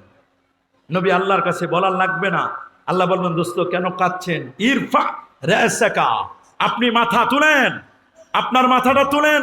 সাল তুতা, আজকে আপনি চান, যা চাইবেন আমি আপনাকে তাই দিব। সুবহানাল্লাহ। আপনি যা চাইবেন তাই দিব। ইশফা তুশাফা, আপনি সুপারিশ করুন, আপনার সুপারিশ আজকে গ্রহণ করা হবে। ওয়াদানি রাব্বি আইয়ুদখিলানিয়াল জান্নাতা মিন উম্মতি বিগাইরি হিসাব। আমার রাসূল বলেন, আমার রব, আমার আল্লাহ আমার সাথে ওয়াদা করেছেন, আমার উম্মতের 70,000 ফার্স্ট চান্সে, প্রথম চান্সে জান্নাতে চলে যাবে, কোনো হিসাব হবে না। আমার রাসূল বলবেন আল্লাহ আরো দেন, আরো দেন। বলেন যান, এই 70,000-এর এক একজন আবার 1,000 করে সুপারিশ করে রিকমেন্ড করে জান্নাতে নিতে পারবে। একজন হাফেজে কোরআন সুপারিশ করবে, নবীর আহলে বাইত সুপারিশ করবে। আল্লাহু আকবার। এইজন্য আহলে বাইতকে বলা হয়েছে এরা আহলুজ যিকির। কোরআন বলছে ফাসআলু আহলায যিকিরি ইন কুনতুম লা তা'লামুন। ফাসআলু আহলায যিকর, তোমরা আহলে যিকিরের কাছে প্রশ্ন করে জেনে নাও। ইন কুনতুম লা তা'লামুন, যদি কোনো বিষয় তোমরা না জানো, অজানা বিষয়গুলো তোমরা জেনে নিবি। তাহলে আসহাবে আহলুজ যিকির যারা, আহলে যিকির কারা? মুফাসসিরগণ তাফসীর করতে গিয়ে বলেন আহলুজ যিকর হচ্ছে তারা যারা নবীর পরিবারের সদস্য। সুবহানাল্লাহ বলেন। ওয়াতাসিমু বিহাবলিল্লাহি জামিয়া, তোমরা আল্লাহর রজ্জুকে মজবুত করে ধারণ করো। ওয়ালা তাতাফাররাকু, ওয়ালা তাফাররাকু, তোমরা বিচ্ছিন্ন হও না। মুফাসসিরগণ তাফসীর করেছেন যে এখানে আল্লাহর রশি মানে কি? আল্লাহ আসমান থেকে একটা রশি ফেলে দিবেন, আর এই রশিটা আমরা ধরবো, এটার নাম আল্লাহর রশি নয়। এখানে আল্লাহর রশির দ্বারা কোরআনকে আঁকড়ে ধরা, আল্লাহর রশির দ্বারা নবীর সুন্নাহকে আঁকড়ে ধরা, আল্লাহর রশির দ্বারা আহলে বাইতের আদর্শকে মজবুত করে ধারণ করা। যারা আহলে বাইতের আদর্শ মজবুত করে ধারণ করবি তারাই হচ্ছে সুন্নি। সুবহানাল্লাহ বলেন। তারাই কি সুন্নি? কেন ধারণ করব না?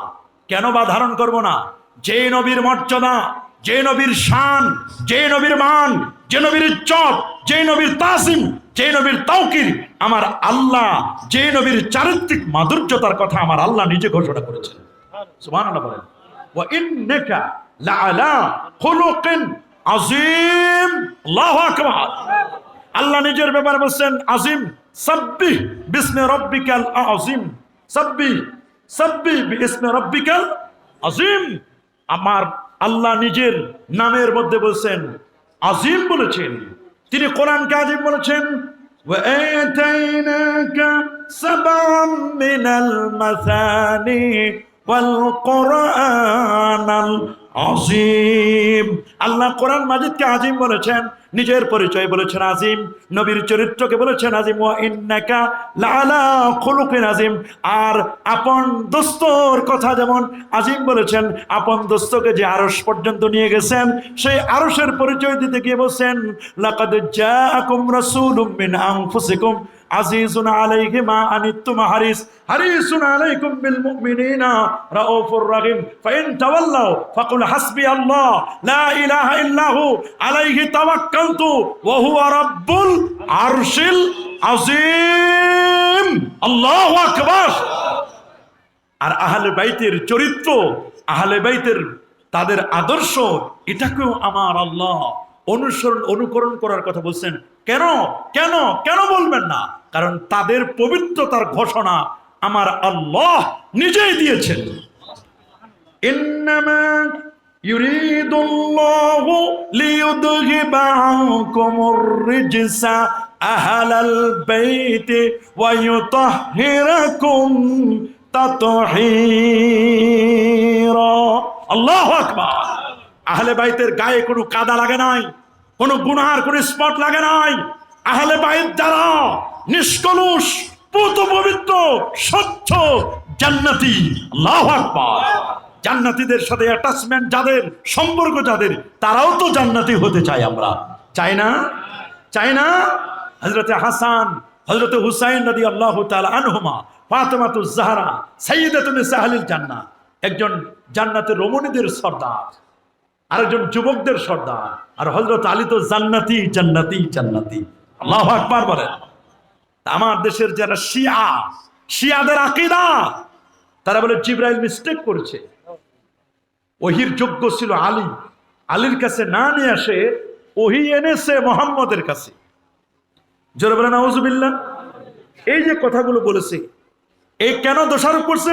শিয়াদের মতে 3 খলিফা হলো কাফের। কয় খলিফা?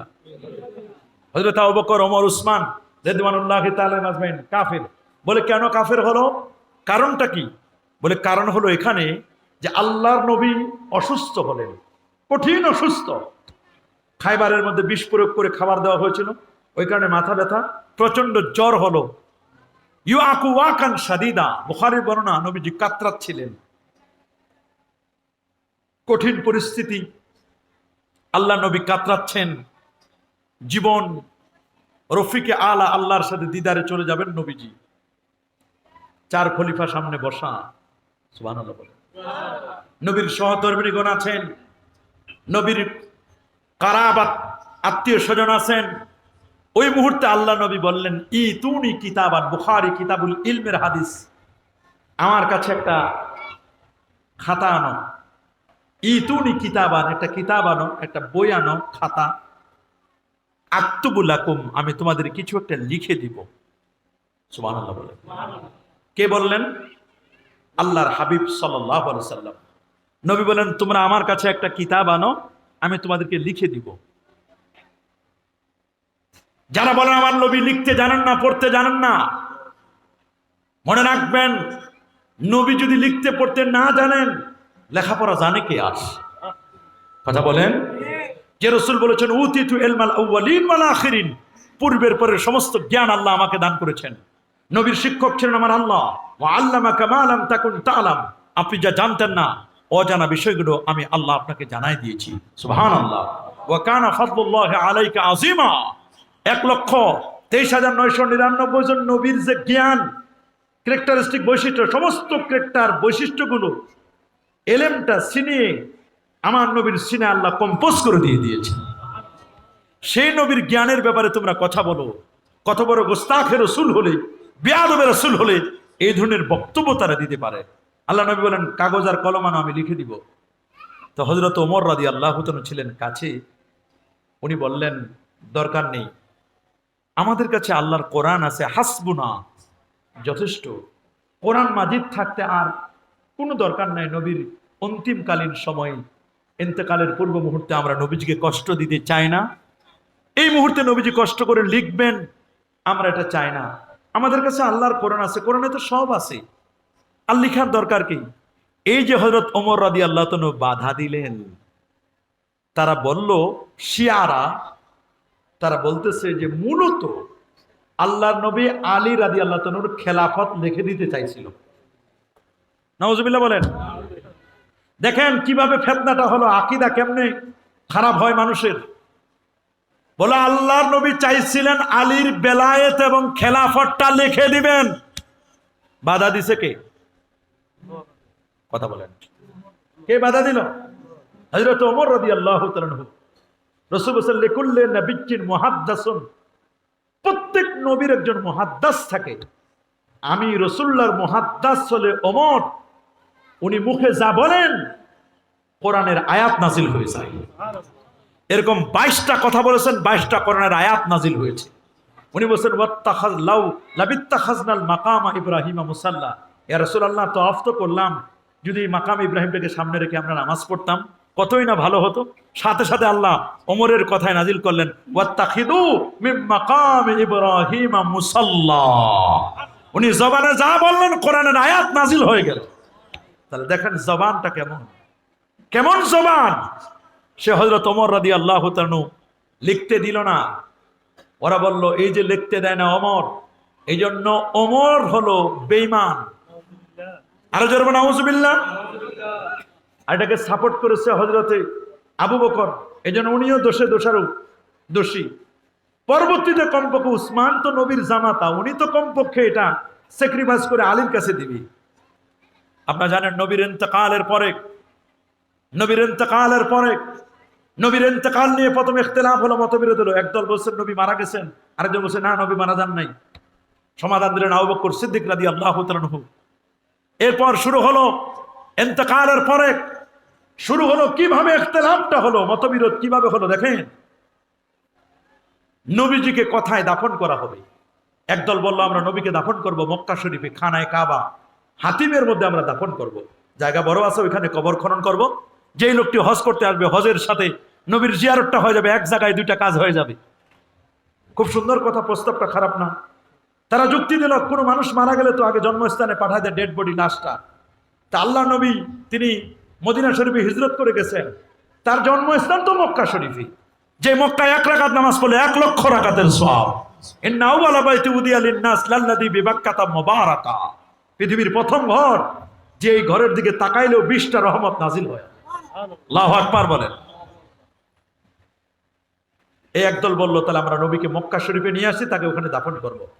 আরেক দল বলল না, আমরা তাকে বাইতুল মুকাদ্দাসে নিয়ে যাব, যেখানে তিনি মেরাজ করেছেন। ওখানে 70 জন নবীর মাজার আছে, রোজা আছে, সেখানে আমরা নিয়ে যাব। আরেক দল বলল নবীর মাজার নিয়ে একটা ব্যবসা করা যাবে। সিদ্দিক আকবর রাদিয়াল্লাহু তাআলা বললেন তোমরা কে কি বলছো? মুহাজির আর আনসাররা বলল নবী যেহেতু মক্কা শরীফ থেকে হিজরত করে মদিনা শরীফে আসছি, মদিনা হচ্ছে দারুল ঈমান, ঈমানের ঘর, আমরা নবীজিকে মদিনা শরীফ থেকে যেতে দেব না। সমাধান দেবে কে?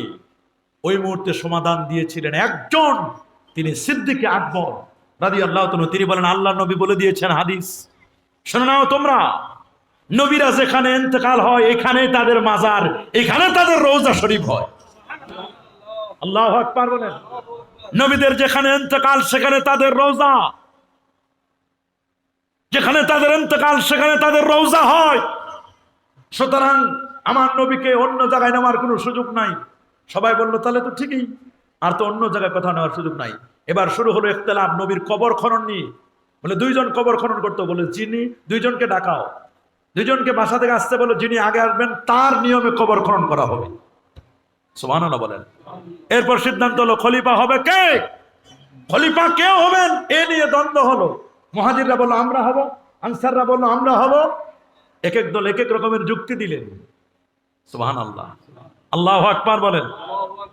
তা আনসারদেরকে বলে দেওয়া হলো তোমরা খলিফা হবে না। আল্লাহ তাআলা বলছেন ইয়া আইয়ুহাল্লাযীনা আমানুত্তাকুল্লাহ ওয়া কুনু মা'আস সাদিকিন, সাদিকিনদের সাথে থাকতে বলা হয়েছে। আর সাদিকিনের পরিচয় দিচ্ছে যারা হিজরত করে আসছে মক্কা শরীফ থেকে, এরা হলো সাদিকিন। তা আল্লাহ বলছেন সাদিকিনদের সাথে থাকো। তা তোমরা তো সাদিকিন, তোমরা তো মুহাজির না, তোমরা তো আনসার, তোমাদের মধ্যে সাদিকিনদের সাথে থাকতে বলে নাই, তোমাদের সাথে আমরা নাই। তারা খোঁজো আল আইম্মাতু মিন কুরাইশ, কুরাইশ বংশ থেকে ইমাম হবে, খোঁজো। তাহলে বলে আমরা সবাই মিলে সিদ্ধান্ত নিলাম ওমরকে আমরা খলিফা বানাবো। হযরত ওমর রাদিয়াল্লাহু তাআলাকে সবাই মিলে ডিসিশন নিল। উনি খুব বীর পাহলাওয়ান। ঐতিহাসিক বালাজুরি বলছেন সেই যুগে মাত্র 17 জন ইলিট পার্সন ছিল, লিটারেসিতে পারদর্শী, লেখাপড়া জানতেন। এই 17 জনের একজন ছিলেন হযরত ওমর। আল্লাহু আকবার বলেন। ইলিট ফ্যামিলির ছিলেন হযরত ওমর রাদিয়াল্লাহু তাআলা আনহু। হযরত ওমর বলেন, ভাই আপনারা ভুল করছেন, আমারে বানালেন, মুরব্বী আছে মুরব্বী আবু বকর সিদ্দিক রাদিয়াল্লাহু তাআলা, উনাকে বাদ দিয়ে আমি খলিফা হতে পারি না। নবীর ইন্তেকালের আগ মুহূর্তে নবীর হীন হায়াতে যিনি 21 ওয়াক্ত নামাজের ইমামতি করেছেন, যিনি নামাজের ইমামতি করতে পারেন, তিনি রাষ্ট্রেরও ইমাম হবেন। আল্লাহু আকবার বলেন। যিনি নামাজের ইমাম হবে তিনি রাষ্ট্রের ইমাম। রাসূল বলেন ইক্তাদু মিন বাদি আবু বকর ওয়া ওমর, আমার পরে আবু বকর এবং ওমরের অনুসরণ করবে। আগে নবীজি আবু বকরের কথা বলেন, আগে খলিফা হবে আবু বকর। যুক্তি দিয়ে সুন্দর করে কোরআনের আয়াত দিয়ে বুঝাই দিলেন, হাদিস দিয়ে বুঝাই দিলেন। তোমরা আমাকে বানাইছো, আমি দিয়ে দিলাম হযরত আবু বকরের হাতে। হযরত আবু বকর রাদিয়াল্লাহু তাআলা নরম মানুষ, কিন্তু নরম মানুষটা যখন খেলাফতের চেয়ারে বসে গেলেন, নরম তো গরম হয়ে গেল। আমরা সুন্নি না, নরম। আমরা গায়ে পরে ঝগড়া করতে চাই না, কিন্তু যখন আমাদের আকীদার বিরুদ্ধে বলবে, আহলে বাইতের বিরুদ্ধে বলবে, আউলিয়া কেরামের বিরুদ্ধে বলবে, আমাদের মানহাজ আমাদের মাযহাবের বিরুদ্ধে বলবে, আমরা কি নরম থাকবো না গরম হয়ে যাব? আমরা আর কখনো ছাড় দেব? নো কম্প্রোমাইজ, কোনো কম্প্রোমাইজ করব না আমরা। আকীদার ব্যাপারে আমাদের কোনো কম্প্রোমাইজ নাই। ইয়াউমা তাবিয়াদ্দু উজু ওয়া তাসওয়াদ্দু উজু, কিয়ামতের ময়দানে একদল মানুষের চেহারা উজ্জ্বল হবে, প্রাজ্জ্বল হবে, ঝলমল করে জ্বলবে। এরা হচ্ছে হুম আহলুস সুন্নাহ ওয়াল জামাআহ, এরা আহলে সুন্নাহ ওয়াল জামাআহ। যাদের চেহারা কুৎসিত কালো হবে তারা হলো আহলুজ যায়গ ওয়াল বাতিল, তারা বাতিলপন্থী। মনে রাখবেন, বাতিল ছিল ইয়াজিদ, হক ছিল আহলে সুন্নাহ ওয়াল জামাআত ইমাম হুসাইন রাদিয়াল্লাহু তাআলা। সেই ইমাম হুসাইন রাদিয়াল্লাহু তাআলার আদর্শ আমাদের ব্যক্তি জীবনে, পারিবারিক জীবনে, সামাজিক জীবনে, আন্তর্জাতিক পরিমণ্ডলে, প্রতিটি সেক্টরে আমাদের অ্যাপ্লাই করতে হবে। মূলত মূল টার্গেট, কারবালার মূল টার্গেট হলো হককে জিন্দা করা, কথা বলেন, বাতিলকে পর্যদস্ত করা। বাতিলের সামনে আমরা কখনো মাথা নত করব? কি বলেন? হাত তুলে দেখান, মাথা নত করব? বাতিলের কাছে আমরা মাথা নত করব? কখনো মাথা নত করব না। আমাদের আকীদা আহলে সুন্নাহ ওয়াল জামাতের আকীদা। আমরা মাযহাবে হানাফি। কোন মাযহাব বলেন না? কোন মাযহাব? ইমাম আবু হানিফাকে ফলো করি। 100 বার আল্লাহকে স্বপ্নে দেখেছেন, 40টি বছরে সারুজু দিয়ে ফজর পড়েছেন, 55 বার নবীজি রোজা মোবারক জিয়ারত করেছিলেন। আল্লাহু আকবার। সুতরাং ইমাম আজম আবু হানিফা আমাদের আইডল, তিনি আমাদের আদর্শ মাযহাবের দিক থেকে। আমরা যখন নামাজ পড়ি হাত উঠাই এই পর্যন্ত, কোন পর্যন্ত? কানলে লতি। হাত বাঁধবো এখানে নয়, নাভির নিচে। বলে না, হাত বাঁধবো কোথায়? আমরা যখন নামাজে দাঁড়াবো 2 পায়ের মাঝখানে 4 আঙ্গুল ফাঁক থাকবে। কে কিভাবে দাঁড়ায় দাঁড়াক, অনেকে বিশাল ফাঁক করে দাঁড়ায়। আমাদের এত ফাঁক লাগবে না, জায়গা দখল করতে আসে নাই। ইমাম যখন কেরাত পড়বে আমরা ইমামের কেরাত শুনবো, পড়বো না। কারণ রাসূল বলেছেন কেরাতুল ইমাম কেরাতুল মুক্তাদি, ইমামের কেরাতটাই মুক্তাদির কেরাত। ওয়াইজা কুরিয়াল কোরআন ফাসতামিউ লাহু আনসিতু লাআল্লাকুম তুরহামুন, নামাজ যখন কেরাত পড়াবে গভীর মনোযোগ দিয়ে শুনবে। আমরা 2 পায়ের মাঝখানে 4 আঙ্গুল ফাঁক রাখবো। আমরা 5 ওয়াক্ত নামাজের পরে হাত তুলে মুনাজাত করব, ঠিক কিনা? একদল আছে মুনাজাত করতে চায় না। আমরা 5 ওয়াক্ত নামাজে হাত তুলে মুনাজাত করব। রাসূলকে জিজ্ঞেস করা হয়েছিল আইয়ুদ দুআ আসমাউ, হুজুর কোন দোয়াটা আমার আল্লাহ তাআলা শুনেন? নবীজি বলেন দুবুরাস সালাওয়াতিল মাকতুবা, 5 ওয়াক্ত ফরজ নামাজের পরে যে হাত তুলে দোয়া করা হয়, এই দোয়াটা আমার আল্লাহ দ্রুত কবুল করে নেন। নামাজের পরে দোয়া করব, আযানের পরে আমরা দোয়া করব, আমরা জানাজার নামাজের পরে কাতার ভেঙে সংক্ষিপ্ত আকারে দোয়া করব, লম্বা দোয়া নয়, তাড়াতাড়ি দ্রুত দাফন করে দেব। দাফনের পরে দোয়া করা হচ্ছে সুন্নাত। আল্লাহু আকবার বলে। আমাদের সমাজের ট্র্যাডিশন হয়েছে সুন্নাত পড়তে চায় না। কাবলাল জুমা নাই, বাদাল জুমা নাই, দুখুলুল মসজিদ নাই, তাহিয়াতুল উযু পড়তে চায় না, এগুলো পড়তে চায় না। মনে রাখবেন, আমার রাসূল কাবলাল জুমা পড়েছেন, নবীজি বাদাল জুমা পড়েছেন, আমরাও কাবলাল জুমা পড়বো। আমরা দেখি জুমার দিন মুসল্লিদের অবস্থা, ওরা দুখুলুল মসজিদ নাই, তাহিয়াতুল উযু নাই, কাবলাল জুমা নাই, বাদাল জুমা নাই, আসে সবার শেষে, যাই সবার আগে, দোয়াও নাই, মুনাজাতও নাই, মিলাদও নাই, কিয়ামও নাই, চোখের পানি নাই, মা বাবার সাথে জন্য একটু দোয়া করবে সেটাও নাই। আবার ওই যে দ্রুত করতে গিয়ে যাওয়ার সময় আরেকজনের জুতা পাল্টায় নিয়ে যায়, শুরু হয় জুতা চুরির ঘটনা। মসজিদে এসে তুমি জুতা চুরি করে নিয়ে যাও, মিয়া সাহেব তুমি জুতা চুরির এই ধারণাটা তারাই এনে দিয়েছে যারা কাবলাল জুমা পড়ে না, বাদাল জুমা পড়ে না, দোয়া করে না, মুনাজাত করে না, দ্রুত যেতে গিয়ে আরেকজনের জুতা পরিবর্তন করে নিয়ে যায়। ঠিক কিনা বলেন? জুতা চুরি ইতিহাস এখান থেকে হলো, এটা মনে রাখবেন, সাবধান হয়ে যান আপনারা। কাবলাল জুমা পড়বেন, মসজিদে আগে ভাগে আসবেন। আমরা তরিকা তাসাউফ চর্চা করি, 5 ওয়াক্ত নামাজের পরে আগে পরে সুন্নত গুলো পড়বেন, মাগরিবের নামাজের পরে 2 রাকাত করে 6 রাকাত আওয়াবিন নামাজ পড়বেন, রাতে তাহাজ্জুদ পড়ার চেষ্টা করবেন, ফজরের নামাজের পরে সূর্য ওঠার 23 মিনিট পরে এশাকের নামাজ পড়বেন। আপনার আমার নামে একটা কবুল হজ, কবুল ওমরার সওয়াব রেখে দেওয়া হবে। একটা সন্তানকে আলেম বানানোর চেষ্টা করবেন, বাসায় পর্দা করবেন, পর্দা করা ফরজ। সুদ খাবেন না, ঘুষ দিবেন না। সুদ, ঘুষ, বেপর্দাগিরি, বেহাপনা এগুলো সমাজ ছেয়ে যাচ্ছে, আর পরকীয়ায় ছেড়ে যাচ্ছে। তালাক, ঠুনকো কথায় মানুষ তালাক দিচ্ছে, তালাকের রেট দিন দিন বেড়ে যাচ্ছে। কথা বলেন, বাসায় পর্দা করেন। সুদে 73 গুনাহ, সবচেয়ে ছোট্ট গুনাহ নিজের মায়ের সাথে জেনা করা। নাউজুবিল্লাহ বলেন। জেনা ব্যভিচার বেড়ে যাচ্ছে, হিংসা, গীবত, শিকায়ত বেড়ে যাচ্ছে। একটু প্লেয়াররা ভালো খেলে আমরা সাপোর্টার হয়ে যাই, অমুকের সাপোর্টার, অমুকের সাপোর্টার। আমরা সব সাপোর্টার হচ্ছে, সবচেয়ে বড় সাপোর্টার আমার রাসূলের সাপোর্টার, ইমাম হুসাইন রাদিয়াল্লাহু তাআলার সাপোর্টার। কথা বলেন ঠিক কিনা? ওই তো বিধর্মী, বিধর্মীদের সাপোর্টার হয়ে লাভ নাই। মান তাশাব্বাহা বিকওমিন ফাহুয়া মিনহুম, যে জাতি যে জাতির সাথে সাদৃশ্য রাখে তার সাথে তার হাসর হবে। আপনি কি চান আপনার হাসর মেসির সাথে হোক, নেইমারের সাথে হোক, জার্মানির কোনো প্লেয়ারের সাথে হোক? যদি আপনি চান যে আপনার হাসরটা এই ধরনের প্লেয়ারের সাথে হোক, তাহলে আপনারা সাপোর্ট করেন, কোনো আপত্তি নাই। আর যদি চান আহলে বাইতের সাথে হাসর হোক, তাহলে আহলে বাইতকে সাপোর্ট করব। করবো তো ইনশাল্লাহ। মা বাবাকে তাজিম তাকরিম করব, সম্মান করব, মুরব্বীদেরকে সম্মান করব, জামাতের সাথে নামাজ আদায় করার চেষ্টা করব। করবো না ইনশাআল্লাহ? এই বিষয়গুলো আপনারা খেয়াল করবেন, এই বিষয়গুলো আপনারা খেয়াল করবেন। মুরব্বী তাদের পাঁচ হয়ে সালাম করবেন, কদম বুঝি। আদব কায়দা দিন দিন চলে যাচ্ছে। বেআদব মাহরুমে দাস্তাস ফজলারাব, বেআদব আল্লাহর রহমত থেকে কিন্তু দূরে চলে যায়। আল্লাহর ওলি হতে গেলে হক্কানি ওলির সোহবতে যেতে হবে, যারা আল্লাহর ওলি, যাকে দেখলে আল্লাহ রসুলের কথা মনে পড়ে, তারা প্রকৃত আল্লাহর ওলি। এখন মাজার নিয়েও ব্যবসা চলে, ওলি আল্লাহদের নিয়ে ব্যবসা চলে। কথা বলেন ঠিক কিনা? মাজার নিয়ে ব্যবসা চলে। মাজার ব্যবসা করার জায়গা নয়। মাজারের সেজদা দিবেন না। মাজারের মুতাওয়াল্লি দেখলাম আমরা, হায়রে মাজারের মুতাওয়াল্লি, নামাজ নাই, রোজা নাই, হজ নাই, যাকাত নাই, তরিকা নাই, তাসাউফ নাই, লেবাস নাই, পোশাক নাই, সিরাত নাই, সুরত নাই, আদব নাই, আখলাক নাই। আছে মদ, জুয়া, গাজা, ইয়াবা, বাবা, হিরোইন, ফেন্সিডিল, একতারা, দোতারা, সেতারা, আউল, বাউল, ফাউল, নাচানাচি, ফালাফালি। অনেকে জিকির করতে করতে করতে করতে বাসে উঠে, ছাদে উঠে পীরকে ধরে আসর মারে। দেখেন না কি চলে জিকির নিয়ে, এগুলো ইসলাম নিয়ে মস্কারি চলে। কথা বলেন ঠিক কিনা? এজিদ মদ্যপায়ী ছিল। যদি এজিদের সাথে তোমার হাসর করতে চাও, তুমিও মদ পান করো। 3W আমাদের জীবনকে নষ্ট করে দিচ্ছে।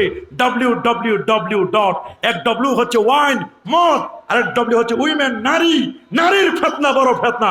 কির বিসিএস ক্যাডার, কিসের ইমাম, কিসের খতিব, কিসের মুহতামিম, কিসের প্রিন্সিপাল, কিসের হুজুর।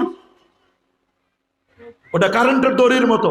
রাসূল বলেছেন হেবালাতুশ শায়াতিন, শয়তানের রশি। ওরে বাপরে বাপে, হাদিস পড়ে অবাক হয়ে গেলাম। শয়তানের রশি, ওই রশিতে সবাই যা আটকা খায়, ধরা খায় যায়। কারেন্টের দড়ির মতো। কারেন্ট যেমন দড়ি লাগায় দেয়, মাছ যেমন আটকা পড়ে না, হুজুরও দেখা যায় না।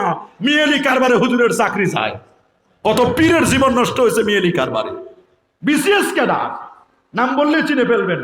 এক নায়িকার মামলা ইনকোয়ারি করতে গিয়ে, সত্য ঘটনা না, ইনকোয়ারি করতে গিয়ে, সত্য ঘটনা, ইনকোয়ারি করতে গিয়ে কি আর বলবো, শেষ, চাকরি শেষ। অথচ বিসিএস ক্যাডার। তখন আর কোনো জ্ঞান থাকে না, সব জ্ঞান সলভ হয়ে যায়। সাবধান, নারী ফেতনা সবচেয়ে বড় ফেতনা। এই ফেতনা থেকে আল্লাহ আমাদের হেফাজত করুন। যুব সমাজ মদ জুয়া থেকে বেঁচে থাকতে হবে। খেলার যদি খেলা থাকতো তাতে হয়তো। খেলার সাথে তো জুয়াও চলে, বলে না? খেলার সাথে কি চলে? জুয়া চলে। রাত জেগে জেগে জেগে জেগে রাত 3টা 4টায় যদি খেলা হয়, নিজের প্রিয় দলের খেলা, তাহলে ঘুম আসে না। জাগতে পারে রাত, কিন্তু তাহাজ্জুদের জন্য একবারও রাত জাগতে মন চায় না। আহারে পরাকপাল মুসলমান, আজকে আমরা মুসলমান নামে শুধু মুসলমান। আল্লামা ইকবালের জন্য বলছেন, জামে তুম হোনা সারা তু তামাদ্দুন মে হুনুদ, জেনেকে দেখে কে শর্মা ইয়াহুদ খুব তো কহিত। দুনিয়া হতে বিদায় নিচ্ছে মুসলমান, প্রশ্ন আমার মুসলিম সেটা সে কি আজ বিদ্যমান? চলন তোমার খ্রিস্টানি আর হিন্দুয়ানি তমদ্দুন, ইহুদিও আজ শরম পাইবে দেখিলে তোমার এসব গুণ। ইহুদিরা কয় তোমরা মুসলমান, তোমরা কেমন মুসলমান? ইহুদিরা আমাদেরকে বলে। একজন ব্যক্তি যদি প্রকৃত ইহুদি হতে চায় তার মিথ্যা লাগবে, গাদ্দারি লাগবে, ওইগুলো আমরা নিছি এখন। আর মোবাইল আসার কারণে শত মিথ্যা, সব তাজা তাজা টাটকা মিথ্যা আমরা বের করে দিই। আল্লাহ আমাদের হেফাজত করুন, আল্লাহ আমাদের হেফাজত করুন। আমি আর কথা বাড়াতে চাই না, আজকে অনেক কষ্ট হয়েছে। গত রাত্রের জমেতুল ফালাক করে আবার সেই আমির ভান্ডার ওখানে গেছি, তাতে মাহফিল রাত্র 2:30টায় না 2:45টায় শেষ হয়েছে। ওইখানে শেষ করে যেতে যেতে জুমার নামাজের সময় হয়ে গেছে। ঢাকায় গিয়ে ঘুম নাই চোখে। তারপরে জুমার নামাজের পরে আশুরার অনুষ্ঠান ছিল, একটু মানে মিলাদ শরীফ হলো জুমার নামাজের পরে। যেহেতু আর রাতে করতে পারবো না, এখানে প্রোগ্রাম চলে আসছি। আসার পরে এখানে আসলাম, কোনো বিশ্রাম নাই, অত্যন্ত কষ্ট হচ্ছে। প্রচন্ড গরমের মধ্যে আপনারা অনেকক্ষণ পর্যন্ত বসে আছেন। আবার আল্লাহ যদি হায়াতে বাঁচায় রাখে, রাতের মধ্যে আবার বরিশাল যাওয়ার নিয়ত আছে। কত লম্বা সফর। আমার পীর শর্ষিনার হুজুর এই আশুরার দিনে তিনি ইন্তেকাল করেছেন, ওনার ওফাত বার্ষিকী উপলক্ষে ওখানে একটা প্রোগ্রাম চলতেছে, ওইখানেও আমাকে যেতে হবে। যেখানে অনেক কষ্ট করেও, যেহেতু কালকে বন্ধের দিন, মাদ্রাসা প্রতিষ্ঠান বন্ধ, সব দিক মিলাইয়া অনেকক্ষণ ধরে প্রায় 2 ঘন্টা পর্যন্ত আমি আপনাদের সামনে কথা বললাম। এই কথাগুলো যেন শোনা উদ্দেশ্য না হয়, এগুলো বাস্তব জীবনের জন্য আমরা প্রতিফলিত করতে পারি। আমি ধন্যবাদ জানাই মসজিদ কমিটি, আয়োজক কমিটি যারা আছেন, এলাকার যারা ময়মুরব্বী আছেন, আল্লাহ সবাইকে কবুল করুন। আল্লাহ